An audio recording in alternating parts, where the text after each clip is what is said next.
मोहम्मद, ये म्यूट है। औज़ु बिल्लाहि मिनश शैतानिर रजीम, बिस्मिल्लाहिर रहमानिर रहीम, नहमदुहु व नसल्ली अला रसूलिहिल करीम। रब्बि इश्रह लिी सदरी व यस्सिर ली अमरी वहलुल उक़दतम मिन लिसानी यफ़क़हू क़ौली। रब्बि ज़िदनी इल्मन। अस्सलामु अलैकुम। आपको मेरी आवाज़ आ रही है?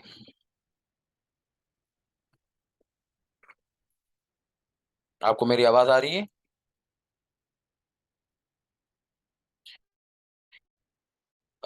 चलिए। अच्छा जी, हमारी आज की डिस्कशन जो है, अ, ये एक सिलेबस की हाइलाइट्स भी कि हमें क्या सिलेबस में कवर करना है। जो सिलेबस होता है वो बेसिकली टीचर के लिए जो है वो अकाउंटेबिलिटी होती है कि भाई ये कम से कम आपको डिलीवर करना है, और जो स्टूडेंट होता है उसके लिए जो है वो ये बेसिकली जो है वो टारगेट्स होते हैं। तो आप जो है वो इसके अंदर ये समझ लीजिए, ज़ाहिर बात है सिलेबस को याद करने की चीज़ तो नहीं होती है। आज की क्लास में ये समझ लीजिएगा कि हमें क्या क्या चीज़ें कवर करनी है, और थोड़ी सी क्लास की जो है वो डिस्कशन इस तरीके से भी होगी कि हमें इसके बारे में किस तरीके से अपनी प्लानिंग करनी है। मज़ीद ये कि जो है वो साथ-साथ सिलेबस के साथ-साथ मैं जो है वो आप लोगों को इनकम टैक्स लॉ का फॉर्मेट भी समझाऊँगा। असल में टैक्स के जो पेपर है या टैक्स की जो है वो ज़िंदगी में प्रैक्टिस की जाती है, इसमें लिंकिंग का बहुत अमल दखल है। इस चीज़ को इससे लिंक कर लीजिए, उस चीज़ को इससे लिंक कर लीजिए। और फिर आप लोगों के लिए तो ख़ास तौर पे जो है वो चूँकि ओपन बुक सिनेरियो है एग्ज़ाम में, तो उसके ऊपर तो जो है वो आप लोगों को लिंकिंग के ऊपर बहुत ज़्यादा महारत की ज़रूरत होती है। क्योंकि जो है वो ओपन बुक में अगर जो है वो आप पेजेस ही आगे पीछे पलटते रहें तो फिर आपका जो है वो काफ़ी वक़्त ज़ाया हो जाएगा।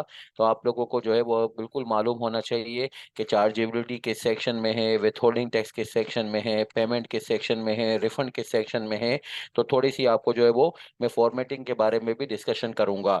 तो फॉर्मेटिंग जो है वो ये जो आज में डिस्कशन डिस्कशन होगी, ये थोड़ी-सी जो है वो ऊपरी सतह की होगी। फिर इंशाल्लाह जब हम इस सिलेबस को या लॉ को कवर कर रहे होंगे, तो इसके ऊपर फिर मज़ीद भी जो है वो इसकी लिंकिंग के बारे में और इसके जो है वो पास्ट पेपर्स और इसके प्रैक्टिस क्वेश्चंस वगैरह हैंडल होते रहेंगे। तो सिलेबस हमारा जो है वो इस तरीके से है कि हमें इनकम टैक्स भी कवर करना है, सेल टैक्स और फेडरल एक्साइज ड्यूटी कवर करनी है, और कुछ थ्योरी वाला एरिया भी कवर करना है। इनकम टैक्स जो है वो हमारे निज़ाम के अंदर डायरेक्ट टैक्स कहलाता है, सेल टैक्स और फेडरल एक्साइज ड्यूटी हमारे निज़ाम में इनडायरेक्ट टैक्स कहलाती है। और इनसे मुंसलिक जो है वो कुछ थ्योरीज़ को जो है वो इन्होंने जो है वो सिलेबस का पार्ट बनाया है। इनकम टैक्स का एरिया जो है वो 50 से 60 नंबर का है। सेल टैक्स और फेडरल एक्साइज ड्यूटी मुश्तरका तौर पे 30 से 45 नंबर की है, और इसके अलावा थ्योरी का जो एरिया है वो 5 से 10 नंबर का है। अब ज़रा इनकम टैक्स में देखते हैं, इनकम टैक्स में हमें क्या कवर करना होगा। इनकम टैक्स में हमें यानी कि जो सिलेबस के लिए या एग्ज़ाम के लिए कवर करना होगा, और यही ज़िंदगी की भी कहानी है जिसको इनकम टैक्स पढ़ना होता है, इन्हीं किताबों को पढ़ता है। एक तो इनकम टैक्स ऑर्डिनेंस इटसेल्फ, और एक income tax rules 2002। Income tax ordinance के अंदर जो है वो 242 सेक्शन है, 242 सेक्शंस हैं, और जो है वो 14 शेड्यूल हैं।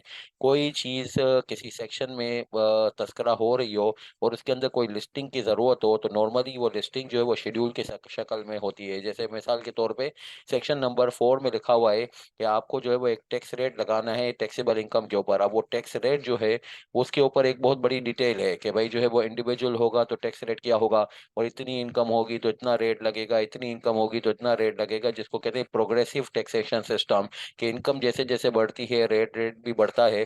तो ये तो अगर सेक्शन के अंदर ये टेबल वेबल बनाने बैठ जाते तो पूरी लॉ की खूबसूरती खत्म हो जाती। तो इन्होंने फर्स्ट शेड्यूल के अंदर सारे रेट्स डाल दिए।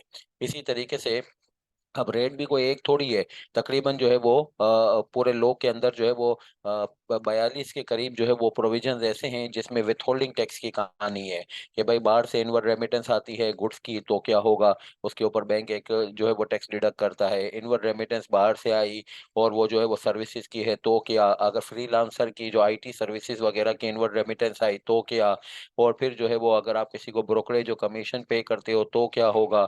उस यानी इतने सारे विथहोल्डिंग टैक्स है 42 के करीब, कि ये सारे जो है वो अगर सेक्शंस के अंदर जो है वो प्रोफाइल किए जाते या डिज़ाइन किए जाते तो लोग की पूरी खूबसूरती ही ख़त्म हो जाती।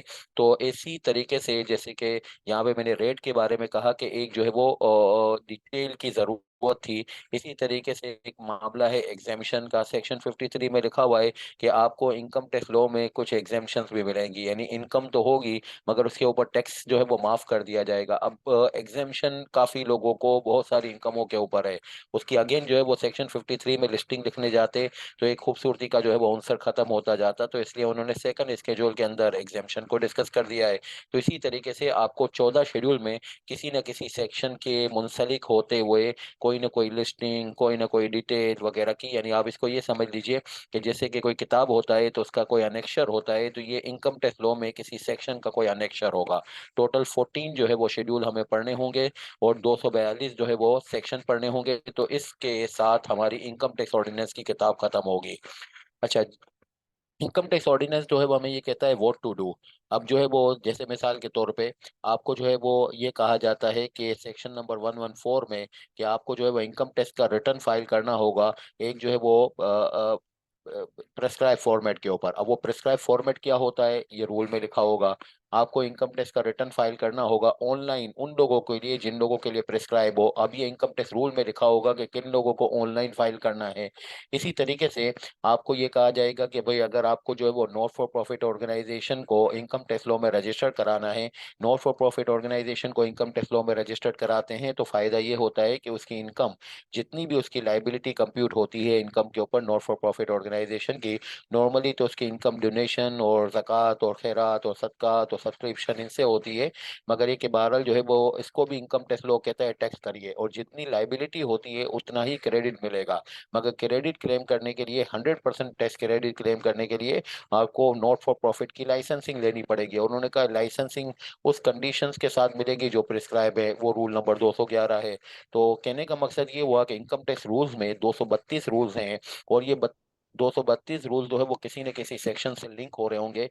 यानी किसी सेक्शन में ये कहा गया होगा कि व्हाट टू डू, यानी आपको क्या करना है, और उस व्हाट टू डू के ऊपर how to proceed and how to apply, इसके लिए आपको जो है वो फिर इनकम टैक्स रूल्स मिलेंगे।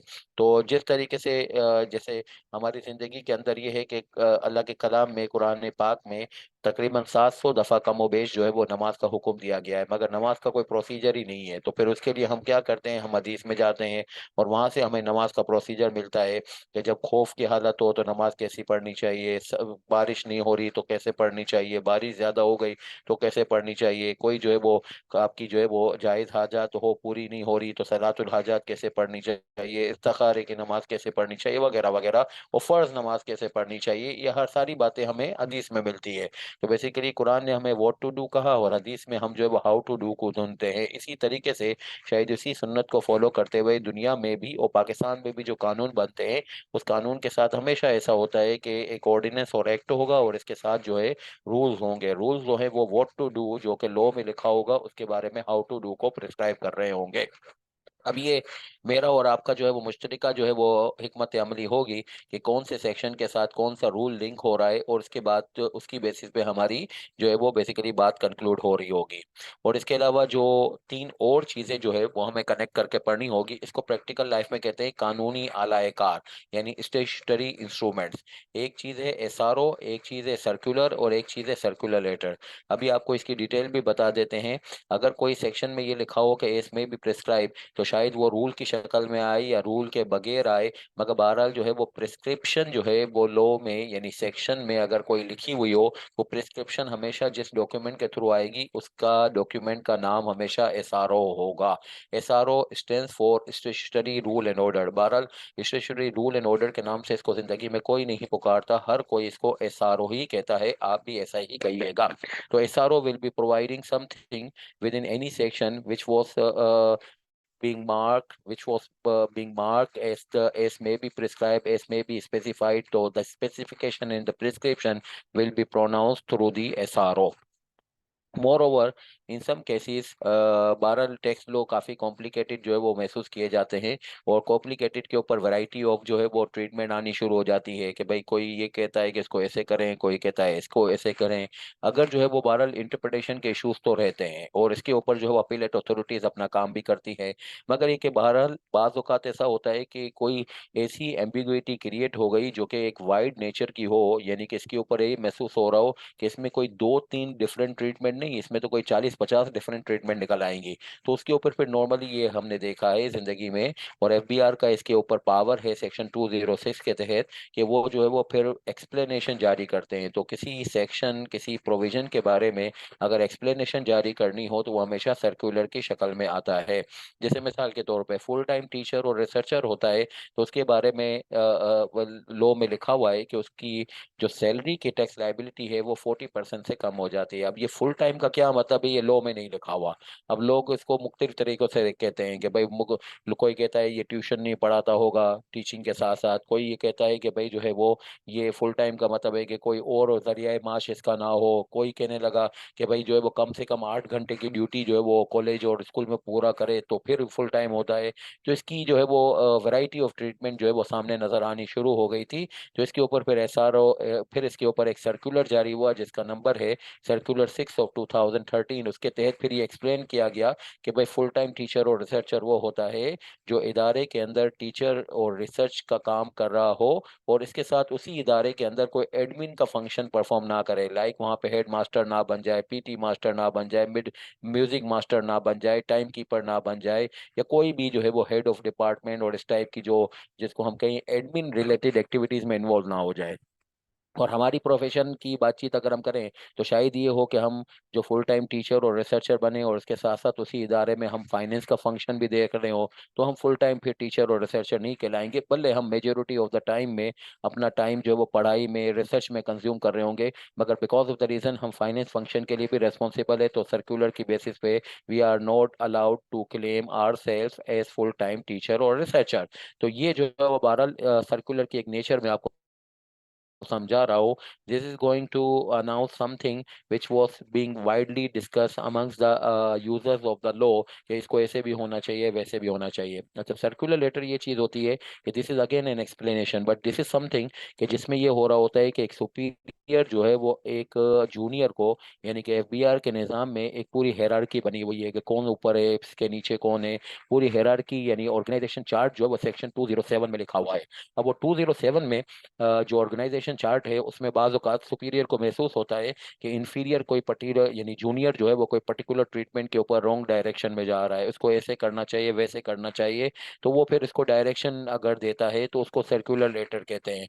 अब कौन कौन सी डायरेक्शन जिंदगी में देता होगा, शायद सब तो हमें पब्लिकली वो नहीं बताते, मगर ये कि जो है वो सेक्शन 213 में पावर है कि वो जो सीनियर की जूनियर को डायरेक्शंस होती हैं किसी काम को, किसी फंक्शंस को, किसी टास्क को कंप्लीट करने के लिए, उसको पब्लिकली भी अनाउंस किया जा सकता है। तो वो पब्लिक अनाउंसमेंट अगर हो जाती है सुपीरियर की जो है वो जूनियर को डायरेक्शन, तो उसको फिर हम सर्कुलर लेटर से पुकारते हैं।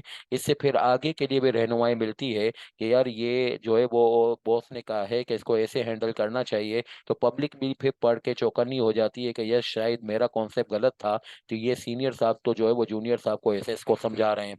नॉर्मली सर्कुलर एक्सप्लेनेशन ऐसी होगी जिसमें किसी को एड्रेस नहीं किया जाएगा, और सर्कुलर लेटर जब आप देखोगे तो उसके अंदर जरूर जरूर जरूर जो है वो किसी को एड्रेस किया गया होगा, यानी कि चीफ कमिश्नर शायद कमिश्नर को कर रहा होगा, कमिश्नर जो है शायद जो है वो असिस्टेंट कमिश्नर को कर रहा होगा। इस तरीके से इसकी भी एक्सप्लेनेशन की नेचर होती है। तो किसी भी यानी कि कानून को पढ़ा जाए तो उस कानून के साथ ये कानूनी आलायकार को पढ़ना बहुत ज़रूरी होता है। इससे जो है वो आपको लॉ की तशरीहात भी मिल जाती हैं और लॉ की कंप्लीटनेस भी इंश्योर हो जाती है। वरना ये कि बहुत सारे सेक्शन में आपको ये मिल रहा होगा एस में भी प्रिस्क्राइब, और आप इसको जिंदगी में ऐसे तो नहीं कह सकते एस में भी प्रिस्क्राइब। यू शुड नो कि what has been prescribe, and what has been prescribe will always be prescribe in the form of a SRO. तो आपको जो है वो अगर इनकम टैक्स लॉ में पढ़ाई करनी होगी, एग्जाम के लिए भी अगर कोई सवाल को हैंडल करना होता है, तो हमें जो है वो इन चीज़ों को आपस में लिंक करके एक मजबूत चेन सी बनानी होगी, ताकि जो है वो बहरहाल ये चीज़ जो है वो सवाल में सवाल की जो रिक्वायरमेंट है उसके तहत प्रोड्यूस हो सके। मैं अगेन रिपीट करता हूँ, इनकम टैक्स ऑर्डिनेंस के अंदर हमें जो है वो बेसिकली 242 सेक्शन और 14 शेड्यूल पढ़ने हैं। इससे हमारा इंशाल्लाह इनकम टैक्स ऑर्डिनेंस हो जाएगा, जो हमें एकामात जारी करता है। और एकामात के ऊपर जो है वो प्रोसीजर्स जो हैं वो हमें जो है वो रूल्स के तहत मिलते हैं, जो 232 रूल्स हैं, जो कि रिलेटेड सेक्शंस के साथ लिंक करके पढ़े जाते हैं। फिर इसके बाद जो है वो अदर्स के नाम से जो चीज़ है, इसको जिंदगी में स्टेचुटरी इंस्ट्रूमेंट्स कहा जाता है इनकम टैक्स लॉ में। इसके बारे में तीन नाम हैं: एसआरओ, सर्कुलर और सर्कुलर लेटर। और सर्कुलर लेटर जो है वो सेक्शन 213 के तहत जारी होते हैं। सर्कुलर जो है वो 206 के तहत एफबीआर के पास पावर है कि वो जारी कर सकते हैं। और एसआरओ जो है वो तो 12 सेक्शन के अंदर ही लिखा होता है कि एफबीआर और एसआरओ जारी करेगी। इसमें भी स्पेसिफाइड के नाम से जो वर्ड्स हैं, ये बेसिकली इस बात का अनाउंसमेंट है कि in the future there will be some announcement, and the announcement has been vested into FBR because of the reason FBR is the apex regulator of the revenue in Pakistan. Apex means तो सबसे superior. अच्छा, इनको जिंदगी में ये कहा जाता है कि पाकिस्तान में तो कानून बनता है वो पार्लियामेंट बनाती है। अब पार्लियामेंट जो है वो जब कानून बना रही है तो उसका नाम ऑर्डिनेंस या एक्ट होगा। कहाँ ऑर्डिनेंस होता है, कहाँ एक्ट होता है, वो भी इंशाल्लाह अभी देख लेते हैं। मगर एक बहरहाल ऑर्डिनेंस और एक्ट के नाम से कानून बनता है।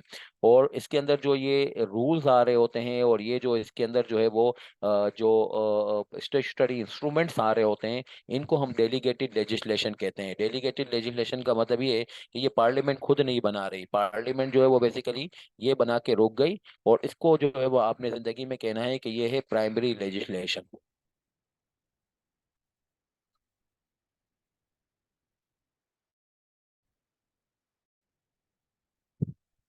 और ये जो है वो चीज हमारी जिंदगी में कहलाती है सेकेंडरी लेजिस्लेशन।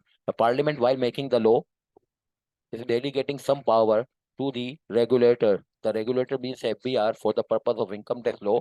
तो FBR को ये पावर दिया है कि आप रूल्स भी बनाइए, आप जो है वो बेसिकली इसके ऊपर ये स्टेचुटरी इंस्ट्रूमेंट भी जारी करें। तो thereby this is something which will be a supplement to the legislation, but because of the reason it has not been made by the primary legislator यानी कि पार्लियामेंट, तो therefore इसको हम कहते हैं सेकेंडरी लेजिस्लेशन। इसकी भी बहरहाल जो है वो अपनी हैसियत है, इसके बगैर तो शायद ये प्राइमरी लेजिस्लेशन पढ़ा ही नहीं जा सकता। मगर ये के बहरहाल जो है वो जिंदगी में इसको ऐसे पुकारा जाता है।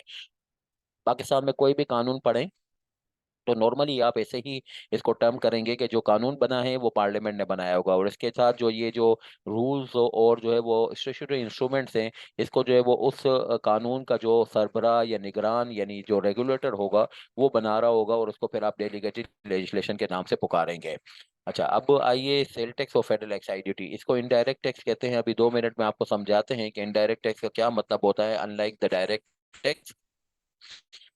मगर एक सेल टैक्स और फेडरल एक्साइज ड्यूटी के अंदर जो हमें पढ़ना है वो इस तरीके से है कि हमें सेल टैक्स ऊपर है, यानी कि जो इलेक्ट्रिसिटी हम खरीदते हैं उसके ऊपर सेल टैक्स लगता है, गैस खरीदते हैं उसके ऊपर भी सेल टैक्स लगता है। ये गुड्स हैं। इसी तरीके से कोई फार्मा खरीदते हैं उसके ऊपर भी सेल टैक्स लगता है। कोई जो है वो गारमेंट्स खरीदते हैं, जूते खरीदते हैं, कोई भी चीज़ रॉ मटेरियल खरीदते हैं उसके ऊपर सेल टैक्स लगता है। ये गुड्स के ऊपर सेल टैक्स लग रहा है। ये जो है वो लगता है सेल टैक्स एक्ट 1990 के हिसाब से। बाकी इसके अलावा ऑडिट सर्विसेज हैं, टैक्स कंसल्टेंट की सर्विसेज हैं, इवन अब तो एजुकेशन सर्विसेज के ऊपर भी जो है वो टैक्स लग गया।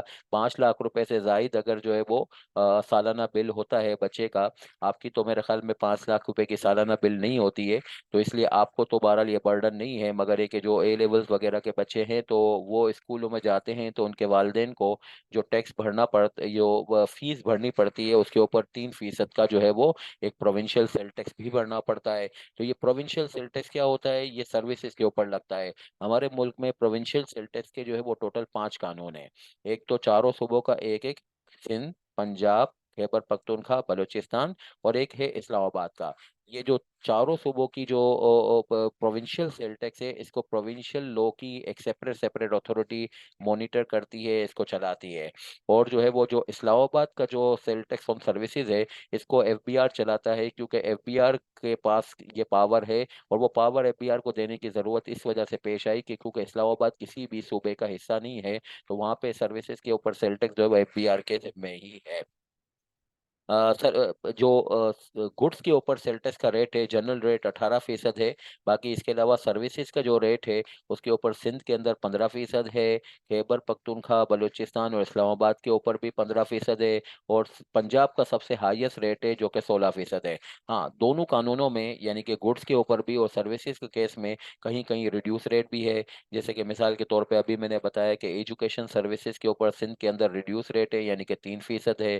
तो बहरहाल वो 3% फिर लगेगा। इसी तरीके से जो है, अगर लाइट हाउस में ये जो लुंडा बाजार जिसको कहते हैं वहाँ पे जो है वो कपड़े होते हैं यानी कपड़े और जूते वगैरह, तो उसके ऊपर जो सेल टैक्स है वो 5% है। ये गुड्स की सेल टैक्स है मगर रिड्यूस रेट पे है। तो there are exceptions over the rate. मगर ये कि बहरहाल जनरल रेट आपने याद रख लिया कि गुड्स के ऊपर 18% है और सर्विसेज के ऊपर जो है वो सिंध के अंदर, खैबर पख्तूनख्वा और बलूचिस्तान और इस्लामाबाद के अंदर 15% है। और पंजाब के अंदर सबसे ज्यादा यानी कि 16% का रेट है। अच्छा, इसके अलावा सेल टैक्स गुड्स और सर्विसेज के ऊपर पढ़ने के अलावा आपको फेडरल एक्साइज ड्यूटी भी पढ़नी है। फेडरल एक्साइज ड्यूटी के लिए इन्होंने कहा है कि भाई जनरल जो है वो नॉलेज होनी चाहिए। अब जनरल नॉलेज का जो मतलब है वो ये बताया गया है सिलेबस के अंदर कि फेडरल एक्साइज एक्ट 2005 एक कानून है। उसके अंदर जो है वो आप चैप्टर 1 और 2 उसका पढ़ लीजिएगा। तो वो 12 ब्रीफली से जो है वो फेडरल एक्साइज का कानून है उसको भी पढ़ेंगे। ये भी बिल्कुल सेल टैक्स की तरीके से होता है कि जब आप जो है वो परचेज करोगे गुड्स, तो उसके ऊपर आपको जो है वो बेसिकली फेडरल एक्साइज ड्यूटी लग के मिलेगी। मगर ये कि federal excise duty unlike the sale tax, sale tax जो है वो वेंडर का टैक्स है और फेडरल एक्साइज ड्यूटी जो है वो मैन्युफैक्चरिंग स्टेज के बाद नहीं लगती है। यानी कि अगर मैन्युफैक्चरर से बाय करेंगे, जैसे मिसाल के तौर पे आप सीमेंट खरीदें, तो सीमेंट के 1 किलो की सीमेंट के ऊपर यानी कि जो भी आपने जो है वो जिस भी प्राइस पे खरीदा है, बहरहाल जो है वो सीमेंट के 1 किलो के ऊपर 4 रुपए की फिक्स फेडरल एक्साइज ड्यूटी लगती है। 2 किलो खरीदा तो 8 रुपए, 4 किलो खरीदा तो 16 रुपए। तो ये जो है वो बहरहाल फेडरल एक्साइज ड्यूटी मैन्युफैक्चरर से खरीदा तो आपको लगी। बाकी मैन्युफैक्चरर के बाद आप डिस्ट्रीब्यूटर, होलसेलर, रिटेलर से अगर सीमेंट खरीद रहे होगे तो वो आपको फेडरल एक्साइज ड्यूटी चार्ज नहीं करेगा। तो federal excise duty is also one of the indirect tax in Pakistan. बहरहाल इसका जो है वो एक ब्रीफली सा ओवरव्यू सा जो है वो आप सिलेबस के अंदर पढ़ रहे होगे। सेल टैक्स बहरहाल काफी डिटेल में है। इन सबको मिला के यानी सेल टैक्स और फेडरल एक्साइज ड्यूटी मिला के आपको 30 से 45 नंबर की जो है वो पढ़ाई करनी होगी। अब इसमें सेल टैक्स में कौन कौन सा एक्ट होगा, उसमें क्या रूल्स होंगे, प्रोविंशियल लॉ में कौन कौन से जो है वो एक्ट होंगे, उसके रूल्स को लिंक करना है नहीं करना, तो वो इंशाल्लाह हम जब शुरू करेंगे तो उस वक्त बात कर लेंगे। हमारी इनिशियल पढ़ाई जो है वो इनकम टैक्स से हो रही होगी। अच्छा, तीसरा एरिया जो हमारे सिलेबस का पार्ट है वो है professional ethics, values and attitude. ये सिलेबस के अंदर नाम रखा है, 5 से 10 नंबर इसके हैं और इसके अंदर 3 चीजें पढ़नी है हमें। Principles of fair legislation and tax administration. अक्सर और बेशतर लोग जो है वो हमारे निज़ाम के अंदर कुरेदते हैं कि ये निज़ाम जो है वो सही नहीं है, टैक्सेशन का सिस्टम सही नहीं है, अथॉरिटी सही नहीं है, तो कानून सही नहीं है। अब जैसे आज भी मुझे किसी अ, अ,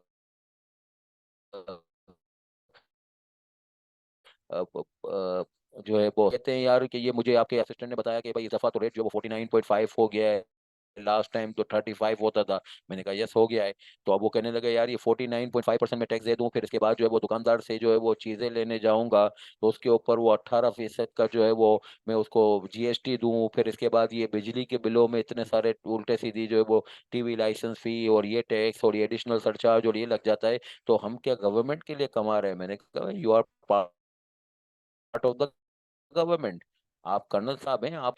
तो बहरहाल वो कहने लगे यार आप लोग इसके ऊपर रिकमेंड करें, अगर हम कोई या कोई भी जो है वो कानून बनाता है तो उसके ऊपर क्या खराब भी आया है। मैंने कहा भाई सर फोड़ फोड़ के थक गए, अब जो पता नहीं कब तक जो है वो ये सही होगा।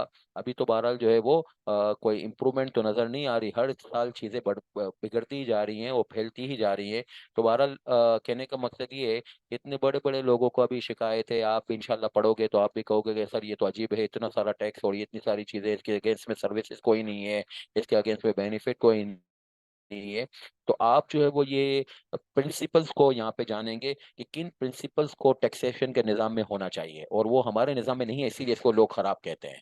तो वो आप लोगों को ये इंशाल्लाह यहाँ पे सिखाना है कि फेयर प्रिंसिपल्स कौन से हैं जिसकी बेसिस पे लेजिस्लेशन यानी कानून भी अच्छा हो जाएगा और एफबीआर का निज़ाम भी अच्छा हो जाएगा। बहरहाल हमारे सिस्टम में आप देखेंगे कि ये दोनों चीज़ें नहीं है और इसीलिए फिर हमारे सिस्टम के बारे में हम कहते हैं कि ये खराब है। बहरहाल अल्लाह की मर्जी के जैसा भी है, इसमें आप लोगों के लिए शायद अल्लाह ने ये काम रखा हुआ है, आप इसको सही कीजिएगा। अच्छा, फिर इसके बाद एथिक्स। ज़ाहिर बात है, पैसों का लेन देन है, पैसों का लेन देन है टैक्सेशन के निज़ाम में। कमिश्नर की परफॉर्मेंस इस बात के ऊपर काउंट होती है कि वो आपसे ज़्यादा निकलवा ले। आपकी परफॉर्मेंस अपने बॉसेस के सामने इस बात के ऊपर मुनहसर होती है कि आप ज़्यादा से ज़्यादा टैक्स सेव कर लें। अब एक ज्यादा से ज्यादा चार्ज करना चाहता है, एक ज्यादा से ज्यादा सेव करना चाहता है, कि इनके दरमियान तो हमेशा कशाकश लगी रहेगी। तो भाई कशाकश लगी रहेगी, टेक्निकली अपने आप को मात देने की कोशिश कीजिएगा, एथिकली ना कीजिएगा। एथिकली जो है वो ना कीजिएगा, इखलाकियात की हदूद से पार ना होइएगा। देखिए, एक चीज तो वो होती है जो लॉ की पाबंदी होती है। लॉ की पाबंदी के अलावा अगर आप अपनी जिंदगी में पाबंदियां आयद करते हो, उसी को एथिक्स कहते हैं। लॉ तो बेसिकली एक डंडा होता है, डंडे की जोर पे तो सभी ठीक हो जाते हैं। यहाँ पे हम आपको वो सिखाएंगे, over and above the law, जो चीजें जिंदगी में आपको जो है वो टैक्सेशन की प्रैक्टिस के अंदर, टैक्सेशन के रेगुलेटर होने के नाते आपको निभानी चाहिए, ताकि जो है वो बहरहाल आप जो है वो इंसानियत के आला मर्तबे के ऊपर आ सके। तो टू दी एक्सटेंट, ज़ाहिर बात है, ये कोई इस्लामियात की क्लास तो नहीं होगी, मगर इसके अंदर टू दी एक्सटेंट एक इंसानियत और इखलाकियात टू दी एक्सटेंट के जो है वो टैक्सेशन के निज़ाम से मुंसलिक हैं, उसको भी जो है वो पढ़ाया जाएगा। यानी एथिक्स टू मीन के something compliances which are over and above the law. तो टैक्स पेयर के लिए क्या जो है वो बेसिकली जो है वो एथिक्स होती हैं, टैक्स प्रैक्टिशनर्स के लिए क्या एथिक्स होती हैं, तो वो इंशाल्लाह जो है वो ब्रॉडली इसमें डिस्कस की जाएंगी।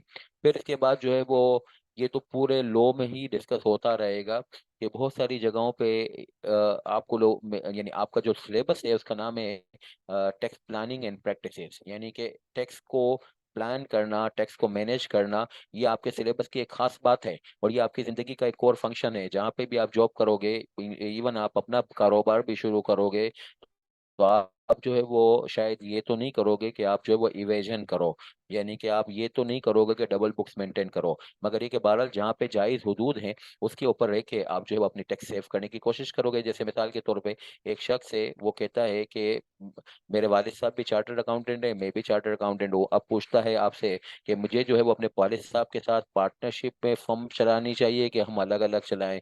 तो हमने कहा कि भाई आप जो है वो ऐसा करें, भले एक ऑफिस में बैठे एक डाइनिंग टेबल पे, एक दस्तरखान पे खाना खाइए, क्लाइंटों को भी साथ डीलिंग कीजिएगा, मगर टैक्स के निज़ाम में जब आप अपने आप को रजिस्टर कराएं तो दोनों का अलग एनटीएन दीजिएगा।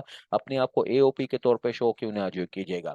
क्यों भाई? इसलिए कि अगर दोनों की इनकम कंबाइन होके टैक्स में प्रेजेंट होगी, तो उस सूरत हाल में टैक्स रेट हायर होगा, क्योंकि पार्टनरशिप फर्म और इंडिविजुअल के लिए टैक्सेशन प्रोग्रेसिव रेट की बेसिस पे चलता है। जितना ज़्यादा इनकम होगा, इतना ज़्यादा रेट होगा। अगर आप दो बाप और बेटा आपस में स्प्लिट कर सकते हो इनकम को, तो ओवरऑल बेसिस पे आपका टैक्स इंसिडेंस कम हो जाएगा। अब इसमें कोई चोरी नहीं है, ये बहरहाल एक आपका प्लानिंग है। और टैक्स स्प्लिटिंग इसको कहते हैं, टैक्स स्प्लिटिंग, के दो हिस्सों में तोड़ दिया। हाँ, गलत ना कीजिएगा कि भाई बेटा जो है वो चार्टर्ड अकाउंटेंट है ही नहीं, उसके नाम पे जो है वो आप इनकम पार्क कर रहे हो, यानी फर्म की इनकम पार्क कर रहे हो, दिस इज रॉन्ग। मगर ये कि बहरहाल चार्टर्ड अकाउंटेंट है और आपके पास ऑप्शन था कि आप फर्म बना के काम करो या फिर एक अलग अलग दोनों सोल प्रैक्टिशनर के तौर पे काम करो, तो sole practitioner is more appropriate. उसके अंदर स्प्लिटिंग हो जाएगी इनकम की, टैक्स बर्डन भी जो है वो कम हो जाएगा, ये जायज़ है। तो कहाँ पे जो है वो बेसिकली जायज़ बचाने की सूरत हाल है, कहाँ पे जो है वो नाजायज़ बचने वाली सूरत हाल है, तो इन दोनों के दरमियान में एक बारीक सी लकीर होती है। दोनों में ही टैक्स सेव होता है, एक जायज़ बचना भी और एक नाजायज़ बचना भी। जो नाजायज़ बचना है वो कहलाता है टैक्स इवेजन, और जो जायज़ बचना है उसको कहते हैं टैक्स अवॉइडेंस या टैक्स प्लानिंग या टैक्स मैनेजमेंट। हमें जो है वो बहरहाल उस बारीक सी लाइन को सीखना है कि इस लाइन के ऊपर चले जाते हैं तो इवेजन हो जाता है, इस लाइन के उस पार चले जाते हैं तो अवॉइडेंस हो जाता है। तो आप हमें बताइए तो सही कि ये कैसे होगा? तो ये ही बहरहाल इस एरिया के अंदर सीखना होगा, और ये एक लेंथी टॉपिक है। ओवर द सिलेबस जब हम डिस्कस कर रहे होंगे, तो उसके दौरान में ही जो है वो आपको बताया जा रहा होगा कि देखो इसको ऐसा कर लो तो ये बच जाएगा, ऐसा हो जाएगा तो ये सेविंग हो जाएगी। तो जहाँ पे कहा गया कि सेविंग हो जाएगी और वो लॉ की कंप्लाइंस के अंदर रहते हुए, यानी कि फेवरेबल एक्सप्लॉइटेशन ऑफ लॉ आप करो, यानी कि लॉ की एक्सप्लॉइटेशन है वो फेवरेबल है आपकी और अंडर द लॉ है ये, तो उस सूरत हाल में ये बेसिकली जो है वो ये कहलाती है अवॉइडेंस। और अगर आप लॉ को एक्सप्लॉइट करो जो कि आपके फेवर में हो, but it is not under the law हो, तो नॉन कंप्लाइंस उसके नतीजे में नजर आ रहा हो, तो उस केस में उसको फिर कहते हैं इवेजन। तो इवेजन जो है वो बहरहाल लॉ में क्राइम है, और जो प्लानिंग है और अवॉइडेंस है वो आपका राइट है। टैक्स प्लानिंग करने वाले लोग माशरे में जीनियस कहलाते हैं, और जो टैक्स इवेजन करने वाले हैं वो माशरे में ठग कहलाते हैं। तो हमें इन दोनों के दरमियान में बारीक सी लाइन को जांचना होगा। तो ये तीन एरियाज को हमारे सिलेबस के अंदर हमें जो है वो बेसिकली उठाना होगा। हमारी मेन जो पढ़ाई स्टार्टिंग में हो रही होगी वो बेसिकली इनकम टैक्स की हो रही होगी। इसके दौरान में ही ये बातें कुछ हद तक, और फिर एंड में इसकी जो है वो बेसिकली कंपाइलेशन, और फिर जो है वो सेकंड लास्ट पॉइंट पे ये हमारा इनडायरेक्ट टैक्स का एरिया मुकम्मल हो रहा होगा सिलेबस के अंदर। अब आइए, पहली बात जो मैं आपको बताऊं वो है डायरेक्ट और इनडायरेक्ट टैक्स का फर्क। हमारे सिलेबस के अंदर मैंने आपको अभी बताया कि डायरेक्ट टैक्स का मतलब है इनकम टैक्स, और इनडायरेक्ट टैक्स का मतलब है सेल टैक्स और federal excise duty. Direct tax का मतलब ये होता है कि burden in payment on tax जो है वो सेम आदमी के ऊपर होता है। जैसे मिसाल के तौर पे इनकम टैक्स है, इनकम टैक्स जो है वो टैक्सेबल इनकम आपकी है। मिसाल के तौर पे आप पाकिस्तान टोबैको हैं, आपकी टैक्सेबल इनकम है फॉर एग्जांपल 100 रुपए की। तो आपकी जो टैक्स लाइबिलिटी कंप्यूट होगी 29% से, वो बनेगी 29 रुपीज, और इसकी एंट्री ये बनेगी कि टैक्स एक्सपेंस डेबिट 29 रुपीज से, और टैक्स पेएबल जो है वो 29 रुपीज से क्रेडिट। तो जो टैक्स एक्सपेंस है वो पाकिस्तान टोबैको की जो है वो प्रॉफिट और लॉस अकाउंट है, और जो टैक्स पेएबल है वो पाकिस्तान टोबैको की बैलेंस शीट है। तो बैलेंस शीट भी आपकी यानी पाकिस्तान टोबैको की, प्रॉफिट एंड लॉस अकाउंट भी पाकिस्तान टोबैको का। तो बर्डन प्रॉफिट और लॉस, पेमेंट या लाइबिलिटी बैलेंस शीट। तो प्रॉफिट एंड लॉस का बर्डन भी आप उठा रहे हो, लाइबिलिटी की डिस्चार्ज भी आप जो है वो करोगे अपनी बैलेंस शीट से। तो इसको कहते हैं कि भाई जो है वो ये तो डायरेक्ट टैक्स हो गया। Income tax is a direct tax. और इनडायरेक्ट टैक्स कौन सा होता है? जैसे कि सेल टैक्स है। फॉर एग्जांपल अगर आप जो है वो किसी दुकान से 100 रुपए का कोई सौदा खरीदते हो इम्तियाज स्टोर से, तो वो आपको 100 रुपए की चीज 118 रुपए में देगा। वो क्या करता है, वो अपने पास कैश डेबिट करता है 118 रुपए से, 100 रुपए जो है वो 12 सेल्स में बुक करता है, सेल्स 100 रुपए से क्रेडिट करता है। और सेल टैक्स पेएबल गवर्नमेंट को 12 18 रुपए का, जो उसको सेल्स के ऊपर जो सेल टैक्स लगता है उसको जो है वो आउटपुट टैक्स भी कहते हैं, वो 18 रुपए का पेएबल उसने बुक कर दिया। अब इसमें क्या हुआ कि इम्तियाज की जो बैलेंस शीट है उसके अंदर जो है वो 100 रुपए का कैश, 118 रुपए का कैश इन हो गया।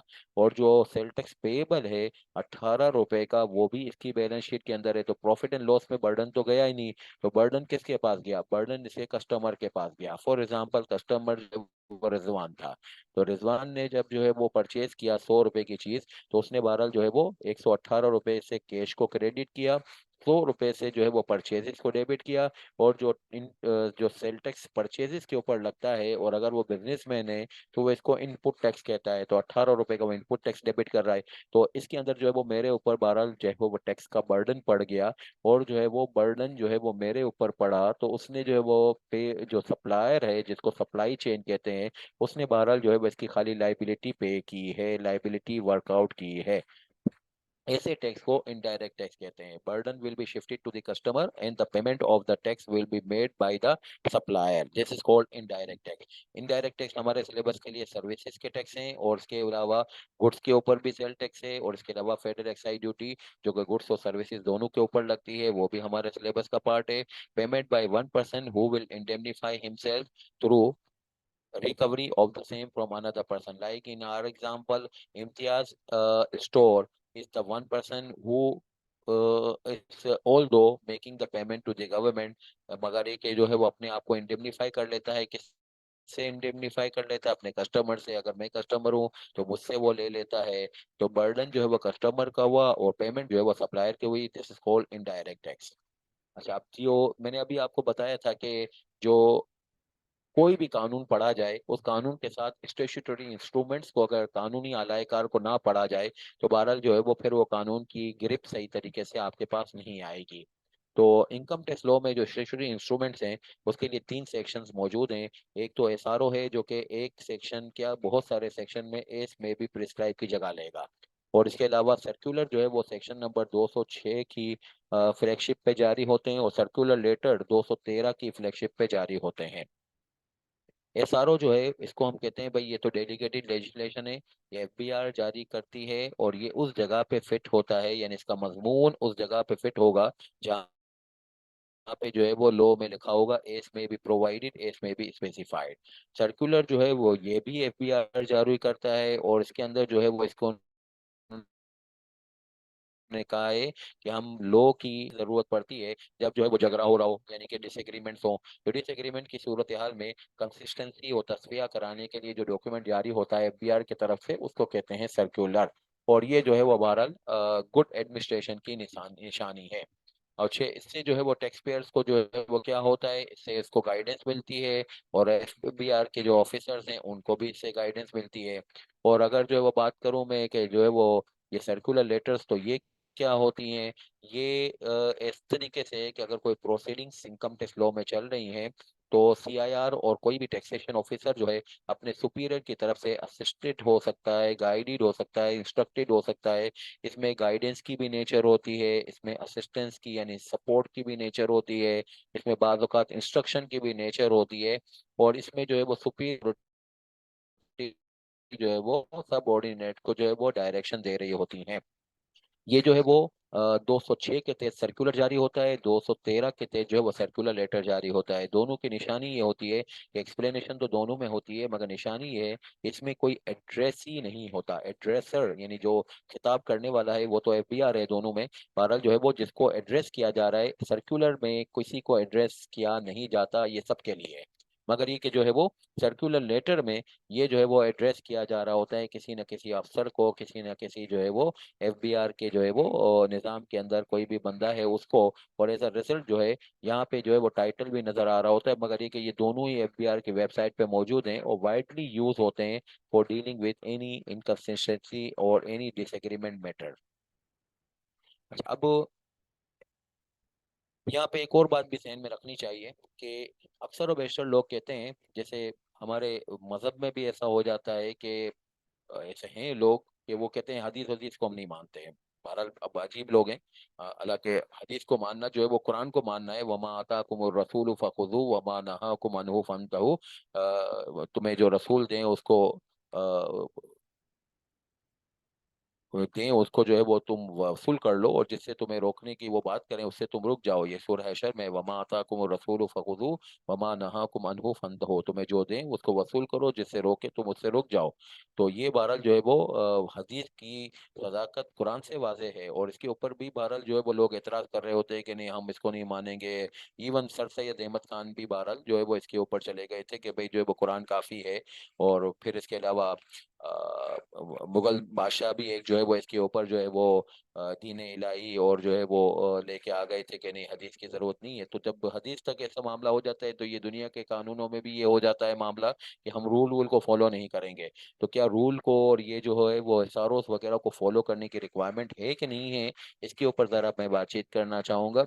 चूंकि किसी सेक्शन के अंदर एस में भी प्रोवाइड की जगह पे एसआरओ आता है, तो नतीजतन ये कि आप जिस तरीके से सेक्शन को फॉलो करेंगे इसी तरीके से वो एसआरओ को भी फॉलो करेंगे। एसआरओ जो है ऑल दो एफबीआर की तरफ से आ रहा है, पार्लियामेंट की तरफ से नहीं आ रहा, मगर पार्लियामेंट के पावर के अंदर ये जो एम्पावरमेंट है, ये ऐसी चीज है कि जिसको जो है वो फॉलो करना बिल्कुल ऐसा ही है जैसे सेक्शन को फॉलो करना है। क्योंकि एसआरओ के अंदर जो भी मजमून है वो मजमून बेसिकली किसी सेक्शन की इन चार वर्ड्स को ही रिप्लेस कर रहा होगा। तो एसआरओ को फॉलो ना करने का वही जुर्म है जो सेक्शन को ना फॉलो करने का जुर्म है।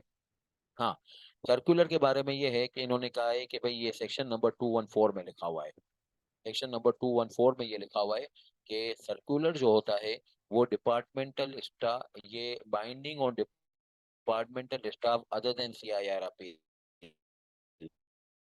ये बाइंडिंग होता है में भी अपीलेट अथॉरिटी नहीं है। इसके अंदर अपीलेट अथॉरिटी नहीं शामिल है डिपार्टमेंटल स्टाफ में। यानी कि जो है वो क्या मतलब एफबीआर के लोगों के ऊपर ही अप्लीकेबल है। तो फिर एफबीआर के लोगों के अलावा ये कौन अप्लाई करता है, कौन यूज करता है? असल में इनकम टैक्स लॉ जो है वो, या फिर एक जो है वो आप समझ लीजिए टैक्सेशन लॉज जो हैं वो तीन यूजर हैं उसके। एक तो टैक्स पेयर है जिसके लिए कानून बना है, एक जो है वो टैक्स एडमिनिस्ट्रेशन है यानी कमिश्नर्स और एफबीआर ये लोग हैं, और तीसरा जो है वो अपीलेट अथॉरिटीज हैं जो इन दोनों के दरमियान में पड्डा हो जाता है तो इसको सॉल्व कराती हैं।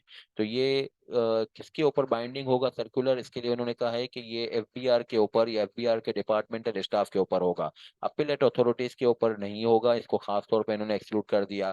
तो अब तीसरी कौन सी कैटेगरी है? तीसरी कैटेगरी टैक्स पेयर है।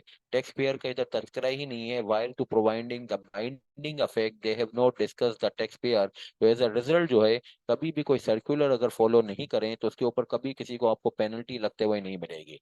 तो सर्कुलर जो है वो वॉलंटरी कंप्लाइंस है किसी जो है वो टैक्स पेयर का। अगर वो अपनी तरफ से कोई और इंटरप्रिटेशन निकाल निकाल लेता है और उसको वो जस्टिफाई भी कर सकता है, तो इसके ऊपर कोई कभी ये इल्जाम तराशी नहीं करेगा कि तुमने लॉ की नॉन कंप्लाइंस की है, क्योंकि लॉ ने जब सर्कुलर का तस्करा किया, यानी कि 214 के अंदर ये तस्करा मौजूद है कि सर्कुलर 206 के तहत जारी तो होता है, मगर इसके बाइंडिंग इफेक्ट को प्रोवाइड करते वक्त उन्होंने टैक्स पेयर का तस्करा ही नहीं किया।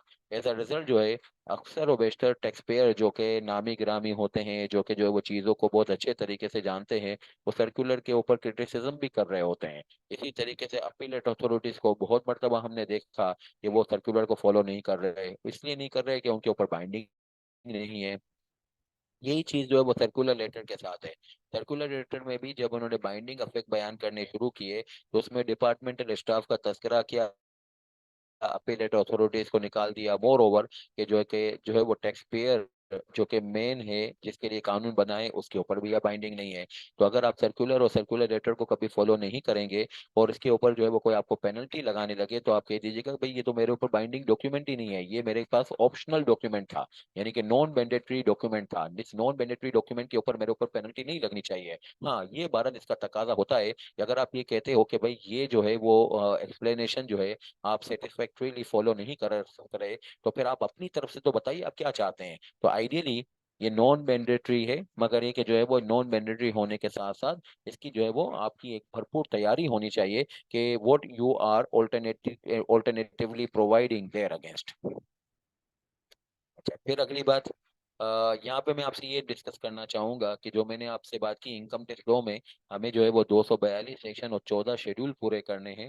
तो उस 14 शेड्यूल में है क्या क्या, वही मैंने बात की जो सिलेबस के स्टार्ट में या क्लास के स्टार्ट में बात की कि थोड़ी सी लिंकिंग जो है वो जरूरी होती है लॉ में। थोड़ी क्या बल्कि बहुत जो है वो उसकी रगे जहाँ है, लो काबू में ही नहीं आएगा लिंकिंग के बगैर। तो आपको ये मालूम होना चाहिए कि कौन सी चीज कहाँ पे मिलेगी। तो 14 शेड्यूल में है क्या। फर्स्ट शेड्यूल में आपको मिलेगा टैक्स रेट्स। आप जो भी FBR, जो भी आप जो है वो अपना मिसाल के तौर पे अगर आप हार्ड बाउंड जो है वो वॉल्यूम लेते हैं, तो उसके अंदर इसी तरीके से फ्लैक्स लगाइएगा, फर्स्ट शेड्यूल के ऊपर, सेकंड शेड्यूल के ऊपर, थर्ड शेड्यूल के ऊपर। तो फर्स्ट शेड्यूल के अंदर क्या मिलेगा आपको, टैक्स रेट्स मिलेंगे। सेकंड शेड्यूल में क्या मिलेगा, एग्जेम्पशंस एंड कंसेशन मिलेंगे। आइडियली इनकम टैक्स लो तो एक टैक्स लगाने वाला डॉक्यूमेंट है, मगर इन्होंने फिर भी थोड़ी सी रियायत बढ़ती है कहीं कहीं जगहों पे। जैसे मिसाल के तौर पे IPP हैं जो इलेक्ट्रिसिटी बना के वापडा कराची इलेक्ट्रिक को सेल करते हैं, इनकी एग्जाम इनकम एग्जाम्प्ट है, close number 132 part 1 second schedule में लिखी हुई है। इसी तरीके से मैंने कहा कि टीचर अगर फुल टाइम टीचर और रिसर्चर होता है तो उसकी सैलरी की टैक्स लाइबिलिटी 40% से कम हो जाती है, ये एक कंसेशन है। तो एग्जाम्पशन और कंसेशन जितने भी आपको ढूंढने हैं वो सेकंड स्केड्यूल में ढूंढ लीजिएगा। फिर इसके अलावा आपको जो है वो डिप्रिसिएशन, इनिशियल अलाउंस, डिप्रिसिएशन की एक एडवांस वर्जन है। इनिशियल अलाउंस आपने अपने कैफ लेवल में भी पढ़ी होगी कि जो प्लांट इन मशीनरी हो, अगर वो ब्रांड न्यू लिया जाए या बाहर से रिफर्बिश बेसिस पे इंपोर्ट किया जाए, तो उसके ऊपर इनिशियल अलाउंस 25% से मिलता है। ये भी एक डिप्रिसिएशन की शक्ल ही है, मगर ये के बहरहाल डिप्रिसिएशन के ओवर एंड अबव ये मिलता है। डिप्रिसिएशन का रेट क्या होता है, इनिशियल उसका रेट क्या होता है, और अमोर्टाइजेशन किस तरीके होती है, बिजनेस शुरू करने से पहले जो एक्सपेंडिचर्स होते हैं उसको जो है वो किस तरीके से, जैसे कॉर्पोरेट लॉ भी ये समझाया गया है, उस है उसको कंपनी के अंदर किस तरीके से एब्जॉर्ब करते हैं। यहाँ पे इंशाल्लाह ये सिखाया जाएगा कि जब कोई बिजनेस सेटअप करेंगे तो सेटअप से के वक्त तो जो है वो कॉस्ट ही कॉस्ट है, और इसकी जो है वो कोई हमारे पास जो है वो इनकम तो है नहीं, तो उसको एक्सपेंस कैसे बुक करेंगे। तो बाद में जब बिजनेस शुरू हो जाता है तो इसकी एक अमोर्टाइजेशन एक तरीके से अलाउ होगी, वो अमोर्टाइजेशन जो है वो इंशाल्लाह थर्ड शेड्यूल से समझाई जाएगी। बैंक, इंश्योरेंस और मिनरल्स और पेट्रोलियम को सेल करने वाले लोग, ये चार लोग जो हैं वो इनकम टैक्स लॉ में लाडले लोग कहलाते हैं। इनका स्पेशलाइज्ड टैक्सेशन है। फोर्थ शेड्यूल इंश्योरेंस बिजनेस से मुतालिक डील करता है। जब आप इनकम टैक्स लॉ पढ़ रहे होगे और उस दौरान में अगर आप किसी इंश्योरेंस कंपनी का ऑडिट करने चले गए तो वो तो कुछ और ही तरीके से हो रहा होगा, वहां पे टैक्सेशन वो होगा ही नहीं जो कि मैं पढ़ा रहा हूँगा। जब मैं बिल्कुल एंड पे पहुंच जाऊंगा इनकम टैक्स के एरिया में, तो उस वक्त मैं इंश्योरेंस का एक क्लास में इसको निपटा देता हूँ। तो वो एक क्लास के अंदर आप देखोगे कि आपको इंश्योरेंस के बिजनेस के अंदर जो है वो क्या क्या चेंजेस मिलेंगी। इंश्योरेंस के जो टैक्सेशन है वो बिल्कुल ऑल टुगेदर डिफरेंट है। अगर लॉ में एक ग्रिप हो जाए जनरल टैक्सेशन की, तो फिर इंश्योरेंस के टैक्सेशन को आसानी से एक डेविएटेड पैटर्न पे समझा जा सकता है कि इसमें ये चेंज कर लीजिए, ये कर लीजिए। जैसे मिसाल के तौर पे जो है वो इसका कैपिटल गेन अलग तरीके से कंप्यूट होता है, इसका डिविडेंड टैक्सेशन जो है वो 15% की बजाय 29% पे टैक्स होता है, वगैरह वगैरह। तो जो भी चेंजेस हैं इसकी, वो सारी चेंजेस जो है वो एक क्लास में निपटा दी जाए, मगर उसके लिए पहले जनरल टैक्सेशन की ग्रिप होनी चाहिए। तो इंश्योरेंस की टैक्सेशन स्पेशलाइज होती है, 4 शेड्यूल से मिलेगी। इसके बाद जो है वो ये जो पेट्रोलियम प्रोडक्ट की एक्सप्लोरेशन है, इसके अलावा जो है वो मिनरल बलूचिस्तान के अंदर जो वो रेकॉर्ड एक जो गोल्ड माइन निकली है, उसकी भी एक्सट्रैक्शन का जो काम करेगा रेकॉर्डिक प्राइवेट लिमिटेड जो सऊदी कंपनी है, उसकी टैक्सेशन जो है वो 5th शेड्यूल के तहत होनी है। मजीद ये कि इनकम टैक्स लॉ में प्रोविडेंट फंड और ये सुपर एन्युएशन यानी पेंशन फंड और ग्रेजुएटी फंड के बारे में इस तरीके से तस्करे हैं। आपको मालूम होगा कि एम्प्लॉयमेंट लॉज जो हैं पाकिस्तान में ये मैंडेट करते हैं कि भाई एम्प्लॉयर जो है वो रिटायरमेंट फंड ज़रूर ज़रूर इंट्रोड्यूस करे, कम से कम एक इंट्रोड्यूस करना ज़रूरी है, ताकि एम्प्लॉय की जॉब खत्म हो तो उसको जो है वो बहरहाल एक जो है वो एक लमसम अमाउंट मिले, तो बाकी आगे आगे की ज़िंदगी जो है वो एक अच्छे तरीके से गुजर जाए। तो ये जो लमसम अमाउंट जो है वो क्रिएट होता है, वो over the period of employment जो है वो क्रिएट होता है और जो है वो डेवलप होता है। अब ये जो रिटायरमेंट फंड आप इंट्रोड्यूस करोगे ताकि एक लमसम अमाउंट जो है वो जमा हो सके हर एक एम्प्लॉय के लिए, ये रिटायरमेंट फंड को इंट्रोड्यूस करने के दो तरीके हैं। या तो आप इंट्रोड्यूस कीजिए लेबर लॉज के थ्रू, खामोश रह जाइए, मगर उसमें फिर लॉ जो है वो एक सख्ती करता है। सेक्शन नंबर 21 में आपको मिलेगा कि इसके अंदर जो आप एनुअल बेसिस पे कंट्रीब्यूशन कर रहे होगे वो कंट्रीब्यूशन आपका डिसअलाउड एक्सपेंडिचर बन जाएगा। तो फिर क्या करूं? फिर ये करिएगा कि एम्प्लॉयमेंट लॉस के तहत आपने ये रिटायरमेंट फंड बना लिए, थोड़ी सी मेहनत ये करिएगा कि इसको कमिश्नर के पास जाके अप्रूव करवा लीजिए। कमिश्नर के पास अप्रूव करवाते हैं तो उसके बाद फिर आप इसके अंदर कंट्रीब्यूशन जो डालोगे over the period of employment of each of your employ, तो उसके ऊपर जो है वो आपका कंट्रीब्यूशन आपके लिए अलाउबल एक्सपेंस के तौर पे क्लेम हो जाएगा अगेंस्ट योर बिजनेस इनकम। तो ये जो है वो सिक स्केड्यूल के अंदर वो अप्रूवल के प्रोसेस हैं और वो कंडीशंस हैं जिसकी बेस पे कमिश्नर आपको अप्रूव करता है। और ये जो है वो बहरहाल सिक स्केड्यूल के अंदर सारा हैंडल किया जाता है। बैंक का टैक्सेशन 7 नंबर, यही मैंने आपको कहा कि बेसिकली ये तीन जो हैं ये एक अजीब से जो है वो टैक्सेशन के मैटर को बयान करेंगे। 4 नंबर, 5 नंबर और 7 नंबर मिनरल्स और पेट्रोलियम के लिए 5th स्केड्यूल, इंश्योरेंस के लिए 4th स्केड्यूल और 7th स्केड्यूल बैंक के लिए। इनका टैक्सेशन अलग तरीके से ही निकलता है। अच्छा, फिर इसके अलावा 37A की security listed securities, stock exchange में अगर हम जो है वो शेयर्स की ट्रेडिंग करते हैं तो उसमें ये होता है कि मिसाल के तौर पे ये अभी दिसंबर का महीना चल रहा है, दिसंबर के महीने में आज आपने कोई शेयर्स बेचा, उसके ऊपर जो है वो आपको कोई गेन हुआ मिसाल के तौर पे 1 लाख रुपए का। टैक्स रेट है जो लिस्टेड सिक्योरिटीज का वो 15% है। तो 1 लाख रुपए के ऊपर 15,000 का आपका टैक्स हो गया। मंडे को आपने एक और काम किया, उसके ऊपर जो है वो आपको 2 लाख का गेन हुआ, उसके ऊपर जो है वो फिर 30,000 रुपए का टैक्स हुआ, फिर इसके बाद आपने कोई काम नहीं किया। तो हुआ ये कि ये जो टैक्सेशन आपने निकाला है ये बेसिकली आप नहीं निकालते। एक निज़ाम है स्टॉक एक्सचेंज के अंदर जिसको कहते हैं क्लियरिंग का निज़ाम। उसका जो सरबराह है उसका नाम है national clearing company Pakistan limited. उसके जो भी काम है उसके अंदर ये भी उसका एक काम है कि वो ये करता है कि वो हर एक इन्वेस्टर को जो कि किसी भी महीने में कोई क्वांटिटी को सेल कर रहा है उसके ऊपर वो कैपिटल गेन कंप्यूट करता रहता है। उसके पास जो है वो उसकी पूरी डिटेल होती है, क्योंकि वो परचेज के ऊपर भी नज़र रख के बैठा है, सेल के ऊपर भी नज़र रख के बैठा हुआ है।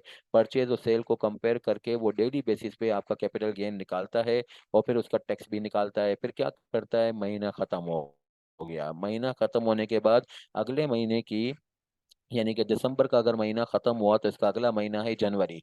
जनवरी 2025 के शुरू के 10 दिनों में वो इस टैक्स को एक ऑर्डर की शक्ल में जो है वो सर्व करता है आपके ब्रोकर के ऊपर, कि भाई आपका ये क्लाइंट है जिसका नाम जो है वो मिसाल के तौर पे जो है वो जावेद है, इसका ये टैक्स बनता है दिसंबर के महीने का, आप ये टैक्स मेरे पास जमा करा दें।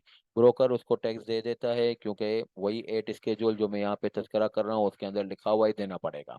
अब ब्रोकर जो है वो फिर क्लाइंट को बोलता है कि भाई तुमने मेरे साथ ये काम किया था, मेरे थ्रू काम करवाया था, तुम्हारा ये कैपिटल गेन हुआ था, इसके ऊपर ये टैक्स हुआ था, एनसीसीपीएल को मैंने टैक्स तुम्हारे नाम से जमा करा दिया है, एनसीसीपीएल ने एफबीआर के पास जमा करा दिया, अब तुम मुझे रीइंबर्स कर दो। फरवरी में जनवरी में यही कहानी होगी, फरवरी में भी यही होगी, मार्च में भी ये होगी, करते करते जून आ जाएगा। जून के बाद जुलाई के महीने में आपको पूरे 12 महीनों का एक सर्टिफिकेट मिल जाएगा कि आपने पूरे साल में कितना कैपिटल गेन कमाया और इसके ऊपर कितना जो है वो आपका टैक्स कट जो है वो कैलकुलेट हुआ, और ये टैक्स आपके ब्रोकर के थ्रू हमने वसूल कर लिया, एनसीसीपीएल कह रहा होगा, और आइडियली आपने अपने ब्रोकर को ये रीइंबर्स कर दिया होगा। ये सर्टिफिकेट आप अपने रिटर्न के साथ लगा देते हो, और लिस्टेड सिक्योरिटीज का टैक्सेशन आपका इस तरीके से निप जाता है। यानी अफेक्टिवली हम इसको जिंदगी में ये कहते हैं कि लिस्टेड सिक्योरिटीज का जो टैक्सेशन होता है वो एडवांस बेसिस पे ही हमसे लिया जाता है, एडवांस बेसिस पे ले लिया गया। और एडवांस बेसिस पे मैकेनिज्म क्या है, मंथली बेसिस। और ये मंथली बेसिस पे कौन ले रहा होता है, वो ले रहा होता है एनसीसीपीएल। जो आप में से ट्रेडिंग करते हैं स्टॉक एक्सचेंज में वो इन चीज़ों को जानते होंगे। बहरहाल इसकी बहुत इंटरेस्टिंग डिटेल डिस्कशन है जो कि जो है वो 8 स्केड्यूल के थ्रू हैंडल होगी, और ये जो है वो बहरहाल सेक्शन 100 बी के साथ लिंक होगा। अच्छा, इसके अलावा 9 स्केड्यूल है जिसको हम क्लास में नहीं पढ़ रहे होंगे। ये कुछ माजी में एक एमनेस्टी स्कीम आई थी। एमनेस्टी स्कीम का मतलब ये होता है कि एफबीआर हर थोड़े अरसे के बाद जो कि गलत चीज़ें नहीं करना चाहिए, मगर ये अनाउंस कर देता है कि भाई जिसके पास काला धन है, काला धन का मतलब उसने अपने रिटर्न के अंदर शो नहीं किया, तो वो इसको जो है वो एक मामूली सा टैक्स दे दे और इसके ऊपर जो है वो उसको वाइट कर ले। तो ये एमनेस्टी कहलाती है। पाकिस्तानी निज़ाम के अंदर ये बहुत मर्तबा हुआ। जो 99A सेक्शन है और 9 स्केड्यूल है, ये भी एक एमनेस्टी का तस्करा कर रहे हैं, मगर चूंकि इसकी डेट एक्सपायर हो गई है, आज इसको कोई अवेल नहीं कर सकता। तो इस वजह से बहरहाल अब इसकी माजी की दास्तानें हैं वो हमारे लिए इतनी रेलिवेंट नहीं रही हैं, तो ये हम क्लास में नहीं पढ़ रहे होंगे, although it is still a part of the law. फिर इसके बाद जो है वो आपको 10 स्केड्यूल के अंदर ये पढ़ने को मिलेगा कि जो बंदा एटीएल में नहीं होता, यानी कि एफबीआर के निज़ाम के अंदर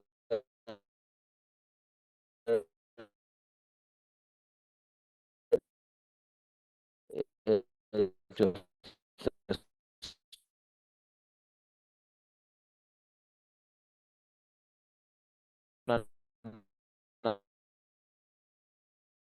चेक करोगे तो आपको आपका नाम नहीं मिलेगा, क्योंकि आप जो है वो रिटर्न फाइल नहीं करते। तो जो इसमें अब जो एक्टिव टैक्स पे लिस्ट में होता है वो तो बहुत अच्छा बंदा है, एफबीआर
जो नेक्स्ट हमारा शेड्यूल है वो है यानी कि जो है वो 12 स्केड्यूल। 12 स्केड्यूल जो है वो उन आइटम्स की लिस्ट को बताता है जो बाहर से इंपोर्ट हो रही हैं। बाहर से जो गुड्स इंपोर्ट होते हैं उनके ऊपर विथहोल्डिंग टैक्स लिया जाता है इंपोर्ट स्टेज पे। वो इंपोर्ट स्टेज पे जो विथहोल्डिंग टैक्स लिया जाता है वो कितना रेट पे लिया जाएगा उसको इस बात के ऊपर मुनहसर किया गया है कि आप 12 स्केड्यूल को जाके देखिए। 12 स्केड्यूल में पार्ट 1, पार्ट 2, पार्ट 3, तीन जो है वो पार्ट बने हुए हैं। पार्ट 1 में 1% है, पार्ट 2 में जो है वो 2% का रेट लगता है, पार्ट 3 वाली आइटम्स के ऊपर 6% का रेट लगता है। तो इम्पोर्ट जो करे उसके ऊपर जो है वो बहरहाल डिस्कशन नामुकम्मल रहती है जब तक कि इसको 12 स्केड्यूल के थ्रू हैंडल ना किया जाए। फिर इसके बाद 13 स्केड्यूल के अंदर आपको जो है वो एक लिस्ट मिलेगी जो कि उन डोनीज की है, यानी जिनको हम डोनेशन देने जा रहे होते हैं, और अगर उनका नाम जो है वो 13 स्केड्यूल में लिखा हुआ है तो उस डोनेशन के ऊपर हमें कुछ टैक्स क्रेडिट मिलता है। टैक्स क्रेडिट इज समथिंग कि जिसकी बेस पे हमारा जो है वो टैक्स लाइबिलिटी कम हो जाती है। तो टैक्स लाइबिलिटी कम करने की एक्सरसाइज जो है उसके लिए हमें टैक्स क्रेडिट अगर अवेल करना हो तो one of the way to claim the tax credit is to make the payment of donation to those donees which are covered within the section number 61 together read with the 13 schedule। बेतुसलाम trust है, Indus hospital है, इन सब के नाम आपको इंशाल्लाह 13 schedule में मिलेंगे। और 14 schedule is very important. 14 schedule जो है वो एग्जाम का जो है वो बहरहाल बहुत प्रोमिनेंट टॉपिक रहा है, और वो ये है कि एसएमई का टैक्सेशन, स्मॉल मीडियम एंटरप्राइज का टैक्सेशन। इमरान खान की जो हुकूमत का आखिरी दौर था उसमें जाते जाते बहरहाल ये काम कर गए हैं कि जो स्मॉल मीडियम एंटरप्राइजेज होती हैं उसकी एक डेफिनेशन है वो इंशाल्लाह पढ़ा दी जाएगी। और इसके अंदर जो है वो आपको ये मिलेगा कि जो मोस्ट लीनियंट और कन्वीनियंट और जो है वो कंसेशनल टैक्सेशन है अगर किसी का टैक्सेशन लो में, वो एसएमईज का है। एसएमईज बहरहाल इतनी मशहूर नहीं हो सकी है क्योंकि जैसे ही इन्होंने ये लॉ इंट्रोड्यूस किया था इसके बाद इनकी गवर्नमेंट खत्म हो गई। तो ये अपनी गवर्नमेंट के अंदर जो है वो इस चीज को, एसएमई के कॉन्सेप्ट को इंट्रोड्यूस करने को ये बहुत बड़ा कारनामा जानते थे, और जो नई गवर्नमेंट आई वो उनकी कोई बात सुनने को तैयार नहीं है। तो वो इसकी पब्लिसिटी बिल्कुल नहीं करते, हालांकि ये बहुत इंपॉर्टेंट कॉन्सेप्ट है और ये बहुत अहम कॉन्सेप्ट है, वो बहुत कंसेशनल है। तो आपकी भी जिंदगी में अगर कोई कारोबारी मामलात हैं तो आप अपने कारोबारी मामलात को एसएमईज के अंदर जो है वो वर्कआउट कीजिएगा, आपका सबसे कम और जो है वो सस्ता और आसान टैक्सेशन हो जाएगा। एसएमईज कैसे बनते हैं, इसके अंदर टैक्सेशन क्या क्या रियायतें हैं, ये सारी 14 स्केड्यूल में मिलेगी। तो ये टोटल 14 शेड्यूल हैं, और 14 शेड्यूल में क्या क्या टॉपिक्स हैं वो मैंने आपको बताए।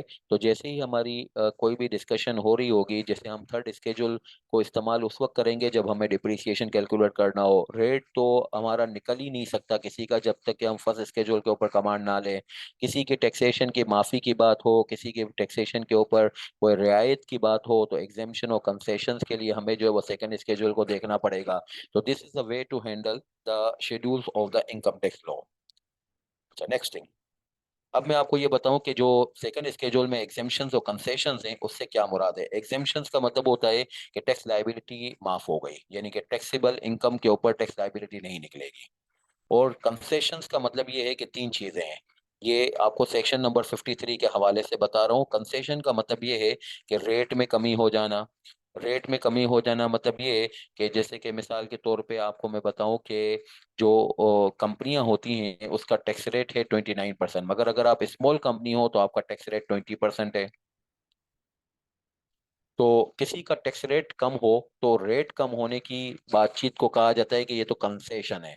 किसी की लाइबिलिटी कम हो जाए, जैसे मैंने अभी बताया कि फुल टाइम टीचर और रिसर्चर होता है तो उसका जो है वो टैक्स क्रेडिट उसको मिलता है, उसकी लाइबिलिटी जो है वो 40 जो है वो कम हो जाती है 40% से, और ये जो है वो टैक्स क्रेडिट जो उसके जो इसके ऊपर क्लेम होगा, ये टैक्स क्रेडिट जो है वो बेसिकली एक कंसेशन है। इसी तरीके से अगर जो है मैं बात करूं कि भाई जो है वो exemption from specific provision, in corporate law में जो आप मेरे साथ थे कोई भी, तो उसके अंदर जो है वो कॉर्पोरेट लॉ में तरतीब ये है कि वो किसी सेक्शन के बारे में, जैसे मिसाल के तौर पे अगर कोई इन्वेस्टमेंट इन एसोसिएटेड अंडरटेकिंग करता है तो उसके लिए स्पेशल रेजुलेशन की जरूरत है, मगर फिर नीचे लिखा हुआ है कि भाई ये सेक्शन प्राइवेट कंपनी के ऊपर अप्लीकेबल नहीं होगा। तो किसी सेक्शन को किसी शख्स के ऊपर रिलैक्स करना था, किसी ट्रांजैक्शन को रिलैक्स करना होता है, तो कॉर्पोरेट लॉ में भी और नॉर्मली पाकिस्तान के दूसरे लॉ में भी वो उसी सेक्शन के अंदर इसको रिलैक्स कर देते हैं। मगर इनकम टैक्स लॉ में अगर किसी बंदे के ऊपर, किसी जो है वो इनकम के ऊपर कोई सेक्शन को रिलैक्स करना होता है, तो वो ये नहीं करते कि भाई जो है वो उसको सेक्शन के अंदर लिख दें, बल्कि उसको एक अलग जगह पे उन्होंने कंपाइल किया हुआ है और उसको कहते हैं एग्जेम्पशन फ्रॉम स्पेसिफिक प्रोविजन। जैसे मिसाल के तौर पे, अगर जो है वो एक लॉस सिचुएशन हो, तो लॉस सिचुएशन में आपकी जो है वो लाइबिलिटी टर्नओवर की बेस पे निकलती है, जिसको टर्नओवर टैक्स कहते हैं। मगर अगर एक म्यूचुअल फंड हो, तो म्यूचुअल फंड जो है वो टर्नओवर टैक्स नहीं देगा। ये क्या है, स्पेसिफिक प्रोविजन से एग्जेम्पशन मिल गई है म्यूचुअल फंड को। इसको कहते हैं exemption from specific provision, and this is also called concession. Concession का मतलब तीन हो गए: रेट में कमी, लाइबिलिटी में कमी, स्पेसिफिक प्रोविजंस में कमी।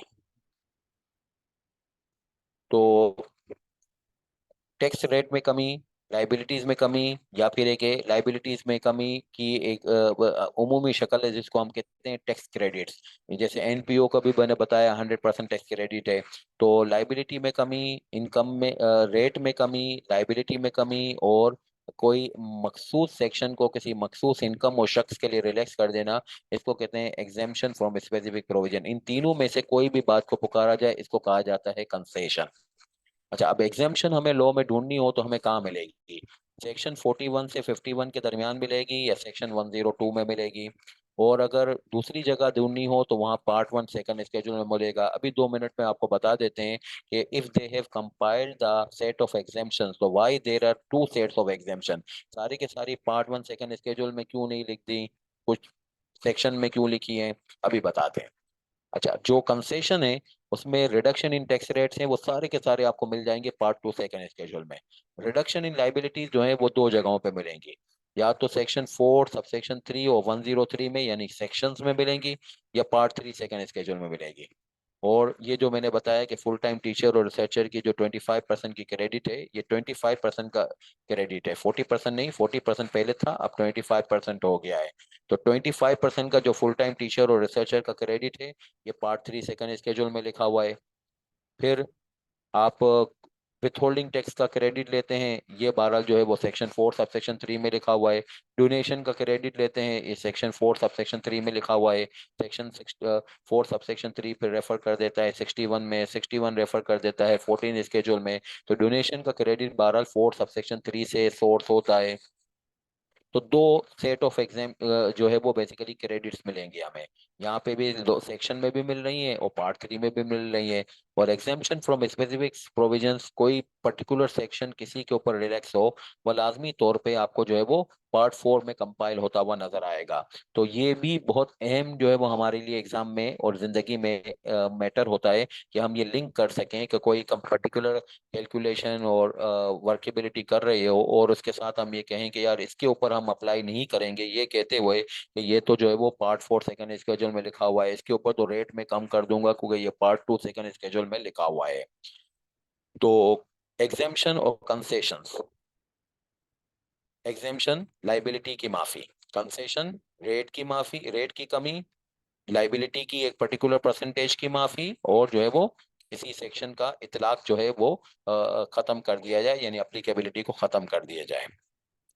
अच्छा, अब आइए ये बात बताऊं कि भाई अगर इन्होंने कंपाइलेशन की है एग्जामिशन की, तो दो जगहों पे क्यों की है? वो क्रेडिट्स के बारे में भी इन्होंने ये हरकत क्यों की है कि जब कंपाइल की है पार्ट 3 सेकंड स्केड्यूल में, तो कुछ जो है वो सेक्शंस में क्यों की है, उसके बारे में बातचीत। सेक्शन नंबर 53 से ये आंसर लिखा है मैंने। क्या आंसर है? Federal government on the basis of specified reasons through SRO can aid, omit or modify any of the clauses of the second schedule। Second schedule के कोई भी क्लॉजेस हो, चाहे वो एग्जेम्पशन से मुतालिक हो, चाहे वो कंसेशन से मुतालिक हो, वो एग्जेम्पशन और कंसेशन से मुतालिक कोई भी प्रोविजंस हो, उसमें कुछ एडिशन किया जाना, उसमें कोई ओमिजन किया जाना यानी ख़त्म कर देना, और उसमें कोई मॉडिफिकेशन करना, ये फेडरल गवर्नमेंट का इख्तियार है और ये एसआरओ के थ्रू कर सकते हैं। यानी कि इसको पार्लियामेंट के अंदर कोई बजट के प्रोसेस के थ्रू आगे पीछे करने की जरूरत नहीं है। यानी हम ये कहते हैं कि भाई जो है वो इसके अंदर जो है वो साल के दौरान में भी तरामीम होती रहती हैं। मगर बहरहाल 53(3) में लिखा हुआ है कि फेडरल गवर्नमेंट अगर एसआरओ के थ्रू ऐसा करे, तो उस केस में जो है वो जरूर जरूर साल के आखिर में इसको नेशनल असेंबली के पास पेश करे, और जो है वो मजीद ये बात कि अगर ये एग्जेम्पशन और कंसेशन जो है ड्यूरिंग द ईयर जारी होती हैं 2015 के बाद, तो उस सूरत हाल में जिस साल में ये जारी होंगी एसआरओ की बेस पे, उसी साल के आखिरी दिन ये खत्म हो जाएंगी। और जो है वो अगर कोई एसआरओ के थ्रू जो है वो अगले साल दोबारा से लागू करना चाहें तो आप करिए। जैसे मिसाल के तौर पे कोविड के अंदर जो है बाहर से चाइना से बेड्स आए थे, चाइना से जो है वो वेंटिलेटर्स आए थे, उसके ऊपर उन्होंने विथहोल्डिंग टैक्सेस माफ कर दिया था। वो विथहोल्डिंग टैक्सेस की जो माफी थी, वो विथहोल्डिंग टैक्स के ऊपर, इंपोर्ट के ऊपर जो विथहोल्डिंग टैक्स लगता है, जैसे मैंने अभी बताया सेक्शन 148, वो उन्होंने जो है वो हॉस्पिटल्स के ऊपर और चैरिटेबल इंस्टीट्यूट्स के ऊपर माफ कर दिया था। अब जैसे ही वो साल खत्म हुआ, ये जो कोविड का साल था हमारे यहाँ पे, ये 2019-20 का साल था, जैसे ही वो साल खत्म हुआ तो उसके ऊपर साल के आखिरी दिन एसआरओ खत्म हो गया। क्योंकि ये सेकंड स्केड्यूल के अंदर जो है वो एसआरओ आया था। सेकंड स्केड्यूल का एसआरओ जो एग्जामिशन और कंसेशन का है, ये फेडरल गवर्नमेंट की अगर सवाबदीद के ऊपर आएगा तो ये साल के आखिरी दिन खत्म हो जाएगा। अगर इसको 2021 में भी चलाना होगा, और 2021 में भी चूंकि कोविड के असरात तो थे, मगर ये कि टूट चुके थे, कम हो चुके थे, तो फिर कुछ चीजों के लिए उन्होंने दोबारा से एसआरओ जारी किया, तो दोबारा से एसआरओ जारी करना पड़ेगा। तो जब तक जो है वो बहरहाल एसआरओ जो है वो वैलिड रहेगा, वो 7 दिन होगा जो कि साल का आखिरी दिन है। इसके बाद अगर दोबारा आ रहा होगा तो अलग बात है, बाकी साल के आखिरी दिन के बाद ये नहीं चलेगा। मिसाल के तौर पे आप किसी क्लाइंट के ऊपर ऑडिट पे हैं, उन्होंने कोई कहा कि सेकंड स्केड्यूल की कोई एग्जामिशन और कंसेशन ये एसआरओ के थ्रू आई, उसने एसआरओ आपको दिखाया, फॉर एग्जांपल वो 2024 का है, तो वो 2024 30 जून पे दम तोड़ गया, 2025 के साल में वो नहीं चलेगा। तो 2025 में चलाना हो तो क्या होगा, दोबारा से एसआरओ जारी कीजिएगा। 2025 का एसआरओ कब तक होगा, वो 2025 के जो है वो जून पे खत्म हो जाएगा। और फिर जो है वो अगर मिसाल के तौर पे ये 2011 का वो 12 का है तो फिर कोई मसला नहीं है। 2015 के बाद ये ऐसा हुआ है कि वो साल के आखिरी दिन एसआरओ दम तोड़ देता है। यहाँ पे मैं मजीद आपको वजाहत कर दूं, दिस इज द एसआरओ जो कि साल के आखिरी दिन दम तोड़ेगा, this is only for the matter of the exemption और कंसेशन। बाकी अदरवाइज जो है, अब शुगर मिल जो है वो अपना टैक्स ईयर फॉलो करती है अक्टूबर से सितंबर। अब ये जो एसआरओ है ये तो कोई 30 साल पुराना एसआरओ है, तो आज भी वो एसआरओ मैं आपको पढ़ाऊंगा इंशाल्लाह। तो आप कहेंगे सर आपने तो कहा था कि साल के आखिरी दिन खत्म हो जाता है, साल के आखिरी दिन वो एसआरओ खत्म होगा जो फेडरल गवर्नमेंट का सेक्शन 53 के तहत सेकंड स्केड्यूल को अमेंडमेंट करने के हवाले से आया था। सेकंड स्केड्यूल में जो कंसेशन और एग्जेम्पशन से मुतालिक तरामीम है, वो एसआरओ जो के थ्रू अगर की जाएंगी तो साल के आखिरी दिन दम तोड़ देंगी। यहाँ से हमने एक और नुक्ता निकाल लिया कि भाई ये रीजन है कि दो जगहों पे इन्होंने एग्जेम्पशन जो है वो कंसेशंस को कंपाइल किया है। ये वाली जो सेक्शंस के अंदर कंसेशन है और ये वाली जो सेक्शंस के अंदर एग्जेम्पशंस हैं, इसको एसआरओ के थ्रू नहीं हिलाया जा सकता। इसको लाजमी तौर पे जो है वो बजट के प्रोसेस के थ्रू हिलाया जाएगा। अगर हिलाया जाएगा तो किसको हिलाया जाएगा, इसको एसआरओ के थ्रू हिलाया जा सकता है, इसको एसआरओ के थ्रू हिलाया जा सकता है, इसको एसआरओ के थ्रू हिलाया जा सकता है, और मजीद ये कि इसको भी एसआरओ के थ्रू हिलाया जा सकता है। तो ये डेलीगेटेड लेजिस्लेशन के थ्रू हैंडल हो जाएंगी अगर इसके अंदर आगे पीछे करना है, रद्दो-बदल करना है। मगर ये वाली जो सेक्शंस वाली कंसेशन और एग्जाम्पशंस हैं, ये सीरियस नेचर की हैं, ये इंपॉर्टेंट नेचर की है, इसको अगर चेंज करना होगा तो बजट के प्रोसेस के थ्रू ही होगा। अच्छा, फिर एक बहुत अहम पॉइंट है, वो ये है कि अगर एक आदमी की इनकम एग्जेम्प्ट होती है, जैसे मिसाल के तौर पे स्टेट बैंक की इनकम एग्जेम्प्ट है, कहाँ पे लिखी है, पार्ट 1 सेकंड स्केड्यूल में लिखी हुई है। एग्रीकल्चरल्स की इनकम एग्जेम्प्ट है, कहाँ लिखी हुई है, सेक्शन 41 में लिखी हुई है। अभी आपको अर्ज की थी मैंने, आईपीपीज की इनकम, इंडिपेंडेंट पावर प्रोड्यूसर्स की इनकम एग्जेम्प्ट होती है, कहाँ लिखी हुई है, क्लोज 132 पार्ट 1 सेकंड स्केड्यूल में लिखी हुई है। अब जब इनकी इनकम एग्जेम्प्ट है तो वहाँ के जो मुलाजमीन है स्टेट बैंक के, आईपीपीज के और एग्रीकल्चरल्स के, वो कहने लगे यार हमारी सैलरी इनकम भी एग्जेम्प्ट होनी चाहिए। जो इनके सप्लायर्स हैं वो कहने लगे, मिसाल के तौर पे एक शख्स कहने लगा कि मैं सीड्स यानी कि बीज जो है वो हारी को या बहरहाल एग्रीकल्चरस को सेल करता हूँ, तो मेरी जो है वो सेल जो इनकम है, बीज को सेल करने की इनकम है, उसके ऊपर टैक्सेशन माफ होना चाहिए। तो भाई एग्जेम्पशन जो है वो फर्स्ट रिसिपिएंट के ऊपर है, ये देखें। Where any income is exempt from tax under this ordinance, अगर कोई इनकम आपकी एग्जाम्प्ट है तो एग्जाम्पशन जो है वो हमेशा ओरिजिनल रिसिपिएंट के ऊपर होगी और shall not extend to any person receiving out of that. यानी कि अगर स्टेट बैंक इनकम एग्जाम्प्ट है तो उस एग्जाम इनकम में से अगर वो अपने सप्लायर को कोई पेमेंट करता है तो वो एग्जाम नहीं होगी। कोई इलेक्ट्रॉनिक मार्केट का सप्लायर जो है, फॉर एग्जांपल डाउलेंस है, वो अगर एसी से सेल करता है स्टेट बैंक में, तो उसको एग्जाम इनकम, यानी स्टेट बैंक जो है वो अपनी एग्जाम इनकम में से एसी की परचेज प्राइस पे करता है, मगर डाउलेंस जो है वो इसके ऊपर एग्जामेशन क्लेम नहीं कर सकता, क्योंकि स्टेट बैंक ऑफ पाकिस्तान जो है वो एग्जाम इनकम का ओरिजिनल रिसिपिएंट है। इन्होंने कहा है section close number 66 part 1 second schedule के अंदर कि जो सेंट्रल बैंक है स्टेट बैंक ऑफ पाकिस्तान, उसकी इनकम एग्जाम्प्ट है। तो उस एग्जाम इनकम में से खर्च जो है वो किसी का अगर इनकम बनने जा रहा है तो वो एग्जामेशन क्लेम नहीं कर सकता। हाँ, ये है कि इसके बारे में अगर कोई स्पेसिफिक जो है वो प्रोविजन कॉन्ट्रेरी मिले, कॉन्ट्रेरी का मतलब इस उसूल को खिलाफ वर्जी भी की जा सकती है। लॉ में एक्सेप्शंस हो सकते हैं कि भाई जो है वो सब्सिक्वेंट रिसिपिएंट के ऊपर भी एग्जेम्पशन एक्सटेंड हो जाए। लाइक अगर एक हारी है, काश्तकार है, वो जब एग्रीकल्चर एक्टिविटी करता है, कल्टीवेशन करता है, तो जो फ्रूट उगाता है, सब्जी उगाता है, उसको बेचेगा, वो इनकम इसकी एग्जाम्प्ट है। अब वो जिस जमीन के ऊपर ये कल्टीवेशन कर रहा है, मिसाल के तौर पे वो उसने जागीरदार से किराए पे ली है, जागीरदार कल्टीवेशन नहीं कर रहा, जागीरदार जो है वो इसको जमीन किराए पे दे रहा है। तो जब जो है वो कल्टीवेशन करने वाला यानी हारी जो है, वो जब जागीरदार को किराया देता है, तो जो जागीरदार की रेंट इनकम है वो भी उसी तरीके से एग्जेम्प्ट हो जाएगी जैसे कल्टीवेशन करने वाले की कल्टीवेशन की इनकम जो है वो एग्जेम्प्ट होती है। ये है extension of exemption to second recipient. और ये है इस बात की निशानी कि कोई स्पेसिफिकली सेकंड रिसिपिएंट को भी एग्जाम किया जा सकता है। तो there are provisions under the law जहाँ पे आपको ये स्पेसिफिक प्रोविजंस की जो है वो नॉन कंप्लाइंस, यानी कि जो है वो सेकंड रिसिपिएंट के ऊपर जो है वो एक्सटेंशन मिल जाएगी, एग्जामेशन की एक्सटेंशन हो रही होगी। बाकी जनरली आप यही समझिएगा कि भाई कोई आदमी एग्जाम्प्ट हो तो उस एग्जाम इनकम का कोई जो है वो खर्च हो, तो जो खर्च जो है वो जाहिर बात है किसी की इनकम बनेगी तो वो इसके ऊपर एग्जामेशन क्लेम नहीं कर सकेगा। हाँ, कोई इसके स्पेसिफिक जो है वो प्रोवाइडिंग सो लो में कि सेकंड रिसिपिएंट को भी एग्जामेशन दीजिएगा तो फिर आप दीजिएगा। ये कहाँ का होगा, इंशाल्लाह जगह पे आपको पढ़ा दिया जाएगा। अब जैसे इसकी एक एग्जांपल मैंने लिखी है,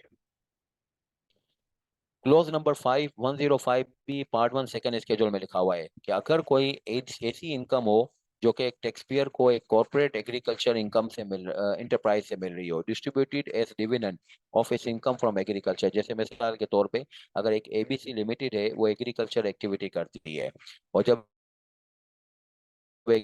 एग्रीकल्चर एक्टिविटी करके वो अपनी प्रॉफिट एंड लॉस बनाएगी, तो वो प्रॉफिट जो होगा, जो कि बेसिकली प्रॉफिट आफ्टर टैक्स भी होगा, क्योंकि एग्रीकल्चर इनकम के ऊपर तो टैक्स नहीं लगता, तो जो प्रॉफिट आफ्टर टैक्स में से जब डिविडेंड देगी तो उस डिविडेंड के ऊपर जो है वो शेयर होल्डर को अगेन जो है वो कोई टैक्सेशन नहीं देना पड़ेगा। वो कहेगा कि मेरा टैक्सेशन माफ है क्योंकि मैं एग्रीकल्चर इनकम से डिविडेंड वसूल कर रहा हूँ। यहाँ पे आपका कहना ये होगा, you are the second recipient, agriculture income तो कंपनी को मिल रही है, तो तुम जो है वो इसमें से कैसे उस एग्जामेशन का जो है वो बेनिफिट उठा सकते हो। तो वो कहेगा कि आपने जहाँ से ये प्रिंसिपल पढ़ा है, ये प्रिंसिपल कहलाता है सेक्शन नंबर 55। तो ये सेक्शन 55 का पहला एक्सेप्शन जो आज मैंने लिख के आपको दिया है, ये है 105 बी पार्ट 1 सेकंड स्केड्यूल। इसी तरीके से जबानी तौर पे मैंने आपको जागीरदार की रेंट इनकम के बारे में भी बताया। इसी तरीके से और भी बातें आगे इंशाल्लाह होती रहेंगी, जहाँ पे आप ये देखोगे कि ओरिजिनल रिसिपिएंट के साथ साथ सब्सिक्वेंट रिसिपिएंट को भी एग्जामेशन का बेनिफिट हो रहा होगा। अगर वो कोई आपको ना मिले कि भाई सब्सिक्वेंट रिसिपिएंट को एग्जामेशन का बेनिफिट होगा, तो बस ओरिजिनल रिसिपिएंट तक ही उसको रहने दीजिएगा।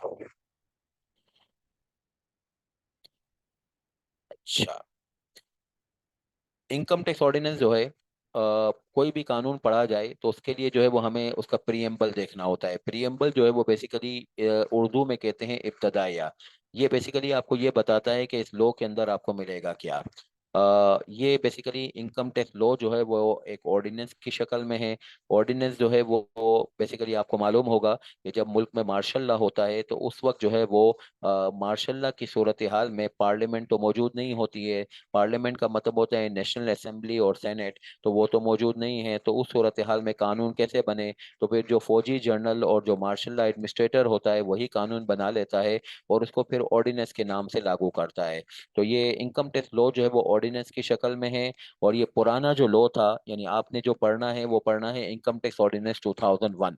इससे पहले जो कानून था उसका नाम था इनकम टैक्स ऑर्डिनेंस 1979।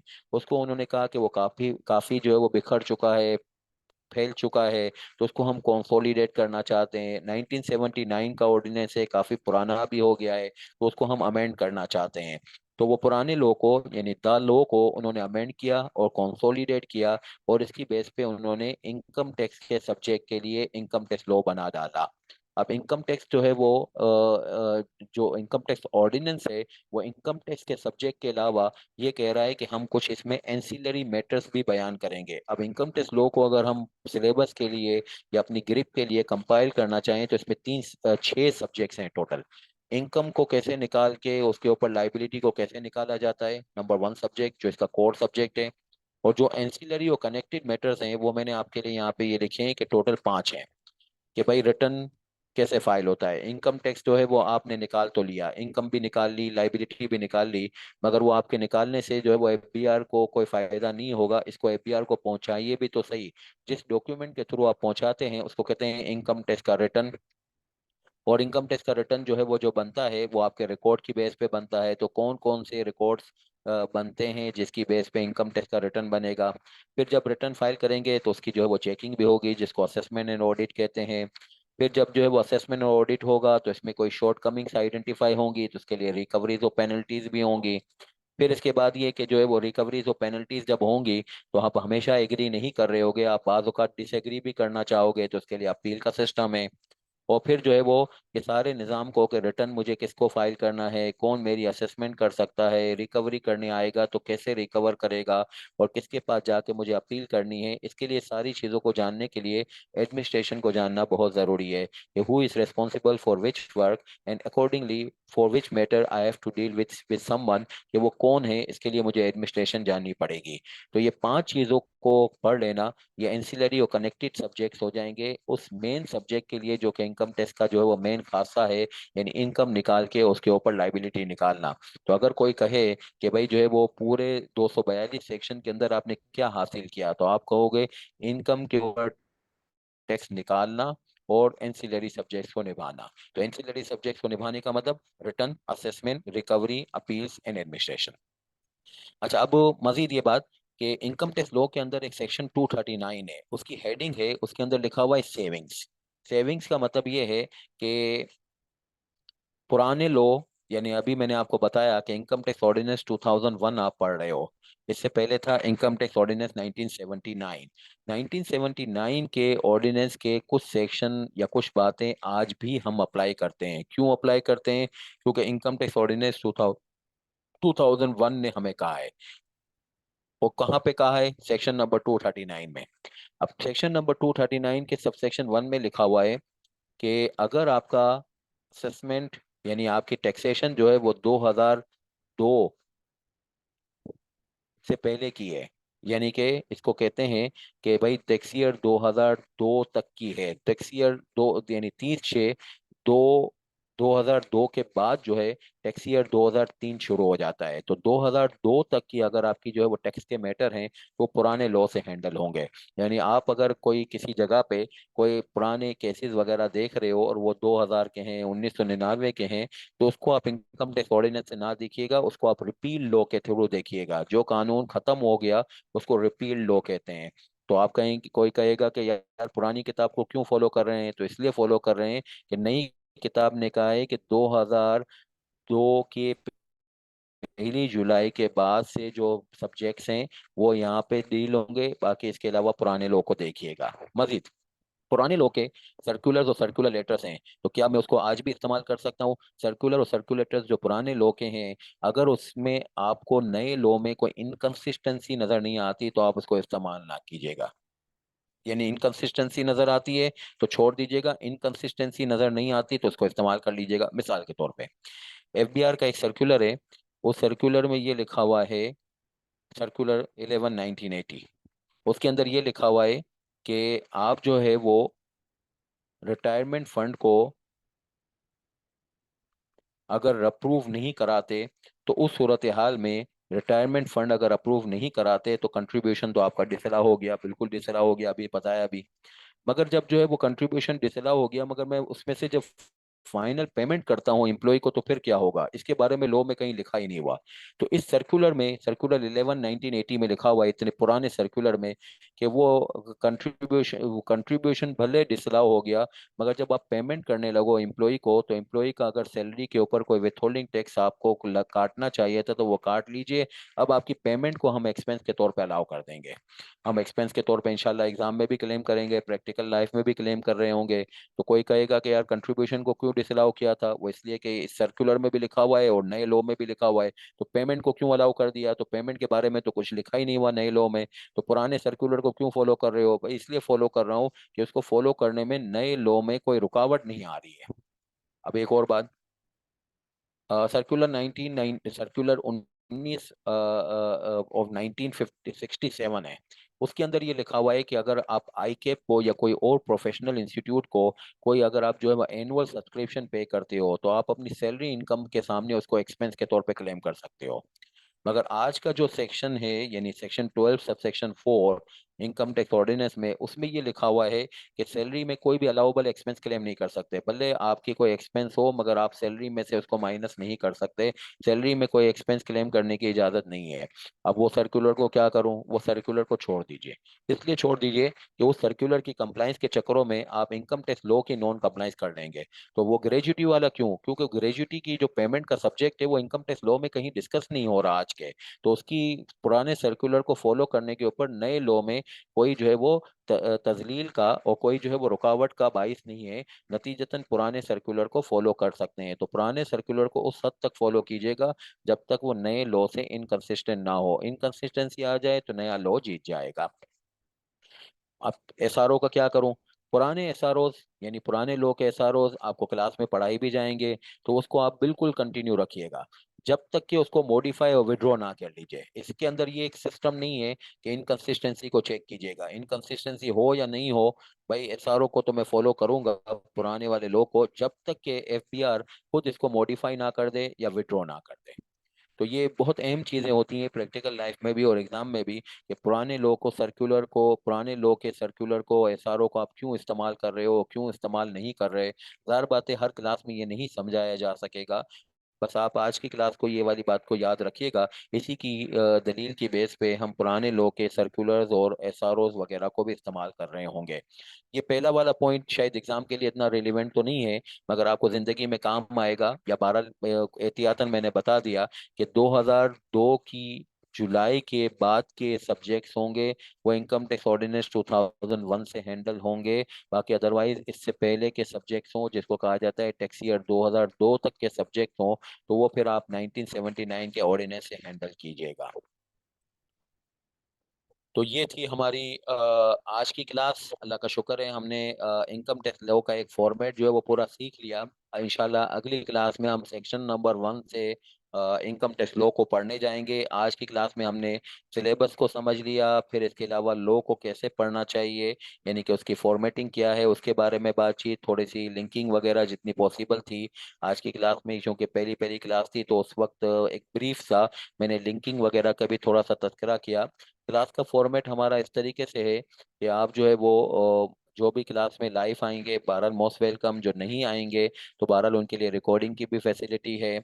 मजीद ये बात कि भाई जो है वो आप रिकॉर्डिंग लें, लाइव लें, मगर साथ साथ करिएगा। ये बिल्कुल ना करिएगा कि आप जो है वो बेसिकली जमा करते रहें और फिर जो है वो जब ये इंतजार में रहें कि मैं कब खत्म कर लूंगा अप्रैल के महीने में, और फिर आप करना शुरू करें। फिर ये एक रस्म के तौर पे तो आप सुन लेंगे लेक्चर्स को, मगर ये कि वो फिर उसका हक अदा नहीं होगा। उसमें ये होगा ये कि ये कोई म्यूजिक एल्बम तो है नहीं कि आपने जो है वो कानों में जो है वो हेडफोन से लगा के जो है वो इसको सुन लिया और 12 काम हो गया। इसको तो आपको अपने अंदर अब्जॉर्ब करना पड़ेगा। एब्जॉर्ब करके फिर आपकी जो काबिलियत है उसके साथ ये ब्लेंड होगा, तो फिर आपकी एक जो है वो सोच डेवलप होगी और उसकी बेसिस पे फिर आपकी एक ड्राफ्टिंग निकलेगी, और उसकी बेसिस पे आपका आंसर और आपका ओपिनियन और आपकी जो है वो टेक्निकलिटीज जो है वो उसका प्रचार होगा और इसकी जो है वो शोहरत होगी। तो ये थोड़ा सा आपको इसको ख्याल रखना चाहिए कि बिल्कुल एंड तक जो है वो इसको जमा करने की कोशिश बिल्कुल ना कीजिएगा। साथ साथ पढ़ते रहिएगा और इसको जो है वो साथ साथ का मतलब ये होगा कि बहरहाल आज की क्लास है तो अगली क्लास में आए तो इसको पढ़ के आइए, फिर इसको जो है वो जो भी आपके नोट्स वगैरह हो वो आप बनाते रहिए। आपको इंशाल्लाह पूरा इनकम टैक्स लो, सेल टैक्स लो, फेडरल एक्साइज, प्रोविंशियल सबके नोट्स मिलेंगे, प्रैक्टिस मटेरियल मिलेगा। उसकी आप एक फाइल बनाते रहिए। आपको जो है वो सॉफ्ट फॉर्म में एक गूगल ड्राइव का लिंक मिलेगा, वहां से डाउनलोड कीजिए उसको। जो है वो आप सॉफ्ट में रखना चाहें आपकी मर्जी, प्रिंट आउट निकालना चाहें आपकी मर्जी। बहरहाल सारे प्रैक्टिस करवाई जाएगी, सारे जो है वो लो जो है जिसको जो है वो जिस शक्ल में एग्जाम में प्रेजेंटेबल होगा वो शक्ल में इसके नोट्स भी आपके दस्तयाब होंगे, एक्यूरेट और जो है वो अप टू डेट जो है वो नोट्स। मजीद ये बात कि आप जो है वो स्टडी मटेरियल कौन कौन सा यूज करना है, तो ये मैंने जैसे अर्ज किया कि मेरा स्टडी मटेरियल तो है ही, इसके अलावा क्वेश्चंस हैं और उसके ऊपर थोड़ी सी उन्होंने शुरू में ब्रीफ समरीज भी दी हैं कुछ टॉपिक्स की, खास टॉपिक्स की। तो उन समरीज को और उन क्वेश्चंस को जरूर आपको करके जाना है। कुछ समरीज और कुछ क्वेश्चन मैं क्लास में भी डिस्कस कर रहा हूँ, बाकी आप भी जो है वो इसके ऊपर थोड़ा सा जो है वो मेहनत कीजिएगा और वो आई कैप की क्वेश्चन बैंक करके जरूर जाना है। तो मेरी प्रैक्टिस और मेरे जो है वो नोट्स और फिर आई कैप की ये क्वेश्चन बैंक, बस इसके बाद जो है वो मजीद और किसी चीज की आपको जरूरत नहीं है। पब्लिशर्स बहरहाल उनकी जिंदगी का जरिया माश है, बहुत सारे पब्लिशर्स की बहुत सारी किताबें हैं, मगर ये कि बहरहाल ये जिंदगी का एक काम है, इसको उस हद तक कर लेते हैं जिस हद तक करने की जरूरत है। ज़ाहिर बात है क़यामत के दिन अल्लाह तो हमें नहीं पूछने के वाले कि भाई जो है वो कौन कौन सी किताबें इनकम टैक्स की पढ़ के आए हो। तो जितनी ज़रूरत है इंशाल्लाह ईमानदारी से आपको जो है वो सारी चीज़ें डिलीवर हो रही होंगी। उसके अंदर एक्यूरेसी का और कंप्लीटनेस का कोई इशू नहीं है, तो फिर आपको जो है वो इधर उधर खामखा में अपने वक्त को ज़ाया नहीं करना। अगर आपको वक्त बचता है सारी चीज़ें पढ़ने के बाद तो फिर आप इसको दोबारा पढ़िए, तीसरी दफा पढ़िए। जितनी ज्यादा दफा आप पढ़ेंगे उसमें निखार आता जाएगा। एक आदमी जो है वो ये जानता है कि उसको चाय कैसे बनानी है, मगर चाय बनाते वक्त उसकी चाय में टेस्ट नहीं आता। दूसरी दफा, तीसरी दफा, चौथी दफा बनाता है तो फिर वो टेस्ट आना शुरू होता है। तो जितनी ज्यादा आपने जो है वो प्रैक्टिस की, जितनी ज्यादा चीजों को, जितनी नंबर ऑफ टाइम्स जो है पढ़ा, उसके अंदर और महारत और निखार आता जाएगा। तो आप जो है वो बजाय इसके कि इधर से ये देख लो उधर से ये देख लो, तो अगर अमेरिकन टी और टर्किश टी और इंडियन टी और पाकिस्तानी टी इसी रिसर्च में आप रहे तो कभी भी आपकी जो है वो चाय के अंदर टेस्ट नहीं आएगा। इसी तरीके से ये बुक वो बुक ये पढ़ लो ये देख लो तो ये कभी भी निखार नहीं आएगा। तो आपको जो है वो बहरहाल जो भी आपका फैसला हो, जहाँ से भी आपको जो है वो पढ़ना है, आप जो है वो एक किताब सेलेक्ट कीजिए और उसी के ऊपर जो है वो बार बार उसकी जो है वो रिपीटेशन कीजिए। जितना भी अल्लाह ने आपको वक्त दिया है उसको ईमानदारी से इस्तेमाल कीजिए और फिर जो है वो बहरहाल राइट टाइम पे जो है वो अगर आप जो है वो अपने सिलेबस को कवर कर लें और फिर इसको जो है वो जब सिलेबस खत्म हो इसके बाद, यानी कि इंशाल्लाह हम अप्रैल के लास्ट में या जो है वो मई के बिल्कुल बिगिनिंग में अपने सिलेबस को ख़त्म करेंगे, तो उसके बाद फिर आपके पास रिवीजन का जो है वो काम होना चाहिए, कोई नई रिसर्च नहीं होनी चाहिए। ये बहुत बड़े गुनाह की बात है कि आप जो है वो बिल्कुल आखिरी में एक महीने के अंदर जो है वो फिर सिलेबस उठाते हो, तो फिर होता ये है कि वो अच्छे तरीके से जो है वो रिसर्च ही उसकी नहीं हो पाती है, तो फिर वो रिवीजन क्या होगा और क्या उसके अंदर महारत होगी और क्या जो है वो बहरहाल उसकी डिलीवरी होगी। तो डिलीवरी एक बहुत बड़ी महारत है और इसके ऊपर बहुत मेहनत करनी पड़ती है। तो उसके लिए आपके पास अप्रोप्रिएट रिवीजन का टाइम होगा तो फिर ही महारत हो सकेगी। क्लास का फॉर्मेट ये होगा कि हमारे हफ्ते में 3 क्लासें होंगी। उन 3 क्लासों के अंदर जो है वो 12 ग्रेजुअली हम आगे बढ़ रहे होंगे इंशाल्लाह। जो है वो माजी के तजुर्बे ये कहते हैं कि इंशाल्लाह अप्रैल के आखिरी हफ्ते में हमारा सिलेबस खत्म हो रहा होगा। बहरहाल कोई कंटीजेंसी के बेस पे आप फर्स्ट वीक भी रख सकते हैं मई की। मजीद ये बात कि भाई जो है वो इनकम टैक्स ऑर्डिनेंस जो है वो आपको आइडियली जो है वो एसएसराम का ले लेना चाहिए, जो आपको जो है वो एग्जाम में भी अवेलेबल होता है। उसको आप सॉफ्ट फॉर्म में लेना चाहें आपकी मर्जी, हार्ड फॉर्म में लेना चाहें आपकी मर्जी, वो बहरहाल आपके पास जरूर होगा over and above my study material. मजीद ये बात कि आपको क्लास के अंदर जब भी आप आएंगे तो आपके पास जो है वो ये ऑप्शन है कि आप कोई भी सवाल पूछना चाहें आप बिल्कुल पूछिए। बाद औक़ात ऐसा होता है कि जो टॉपिक से मुतालिक होता है फौरन मैं रिस्पॉन्ड कर देता हूँ, जो टॉपिक से थोड़ा हटके होता है तो वो क्लास के एंड के लिए जो है वो मुलतवी कर देते हैं। मगर जब तक आपके सवालात खत्म नहीं होंगे क्लास खत्म नहीं होगी इंशाल्लाह। हमेशा पूरे जवाब दिए जाते हैं। व्हाट्सएप ग्रुप है आपके पास, कोई भी सवाल हो बिल्कुल बेधड़क पूछिएगा। नॉर्मली फौरन से मैं खुद ही जवाब देता हूँ और कभी अगर इसके ऊपर जो है वो कोई थोड़ी बहुत डिले हो जाती जाती है तो उसकी कोई रीज़न होती है, तो वो भी बहरहाल उसका जवाब आपको आ ही जाता है। तो क्लास के अंदर जो है वो माइक हमने बंद रखे हुए होते हैं, ताकि जो है वो उसमें बाज़ औक़ात फिर एडमिनिस्ट्रेटिव इश्यूज हो जाते हैं, क्लास की फिर रिकॉर्डिंग सही नहीं होती है। फिर बाज़ औक़ात ये भी होता है कि कोई एक सवाल पूछ रहा होता है तो दूसरे लोगों के लिए वो दिलचस्पी नहीं होती है, तो फिर क्लास की वो नज़्म व ज़ब्त मुश्किल हो जाती है। तो चैट बॉक्स पे ये होता है कि मैं उसको सेंसर कर लेता हूँ। कि होता ये है कि अगर काम की यानी ऐसी बात होती है जिसमें मुझे महसूस होता है कि सब लोगों का भला होगा, तो फौरन से जवाब दे दिया। और बाज़ औक़ात ऐसा होगा कि यार ये तो बिल्कुल एंड में भी दिया जा सकता है जवाब, ये तो शायद टॉपिक से इतने ज़्यादा कॉन्टेक्चुअल नहीं है, या फिर एक शायद ये कोई एक जनरल प्लानिंग वगैरह से मुतालिक बातचीत है, तो फिर उसको एंड में दिया जाता है। मगर सवाल बिल्कुल आप पूछिएगा, उसमें कोई रुकावट नहीं है। जब तक आपके सवाल पूरे नहीं होंगे इंशाल्लाह क्लास खत्म नहीं होगी। तो आज की क्लास से मुताबिक कोई सवाल हो तो आप पूछिएगा। इंशाल्लाह नेक्स्ट क्लास में हम जो है वो सेक्शंस वाइज जो है वो शुरू करने वाले हैं। जो टॉपिक होगा उसको कैसे लिंक करना है क्या है वो इंशाल्लाह आप देखिएगा। अगली क्लास में हम बाकायदा लॉ का इफ्तिताह करने वाले हैं। किसी का आज कोई सवाल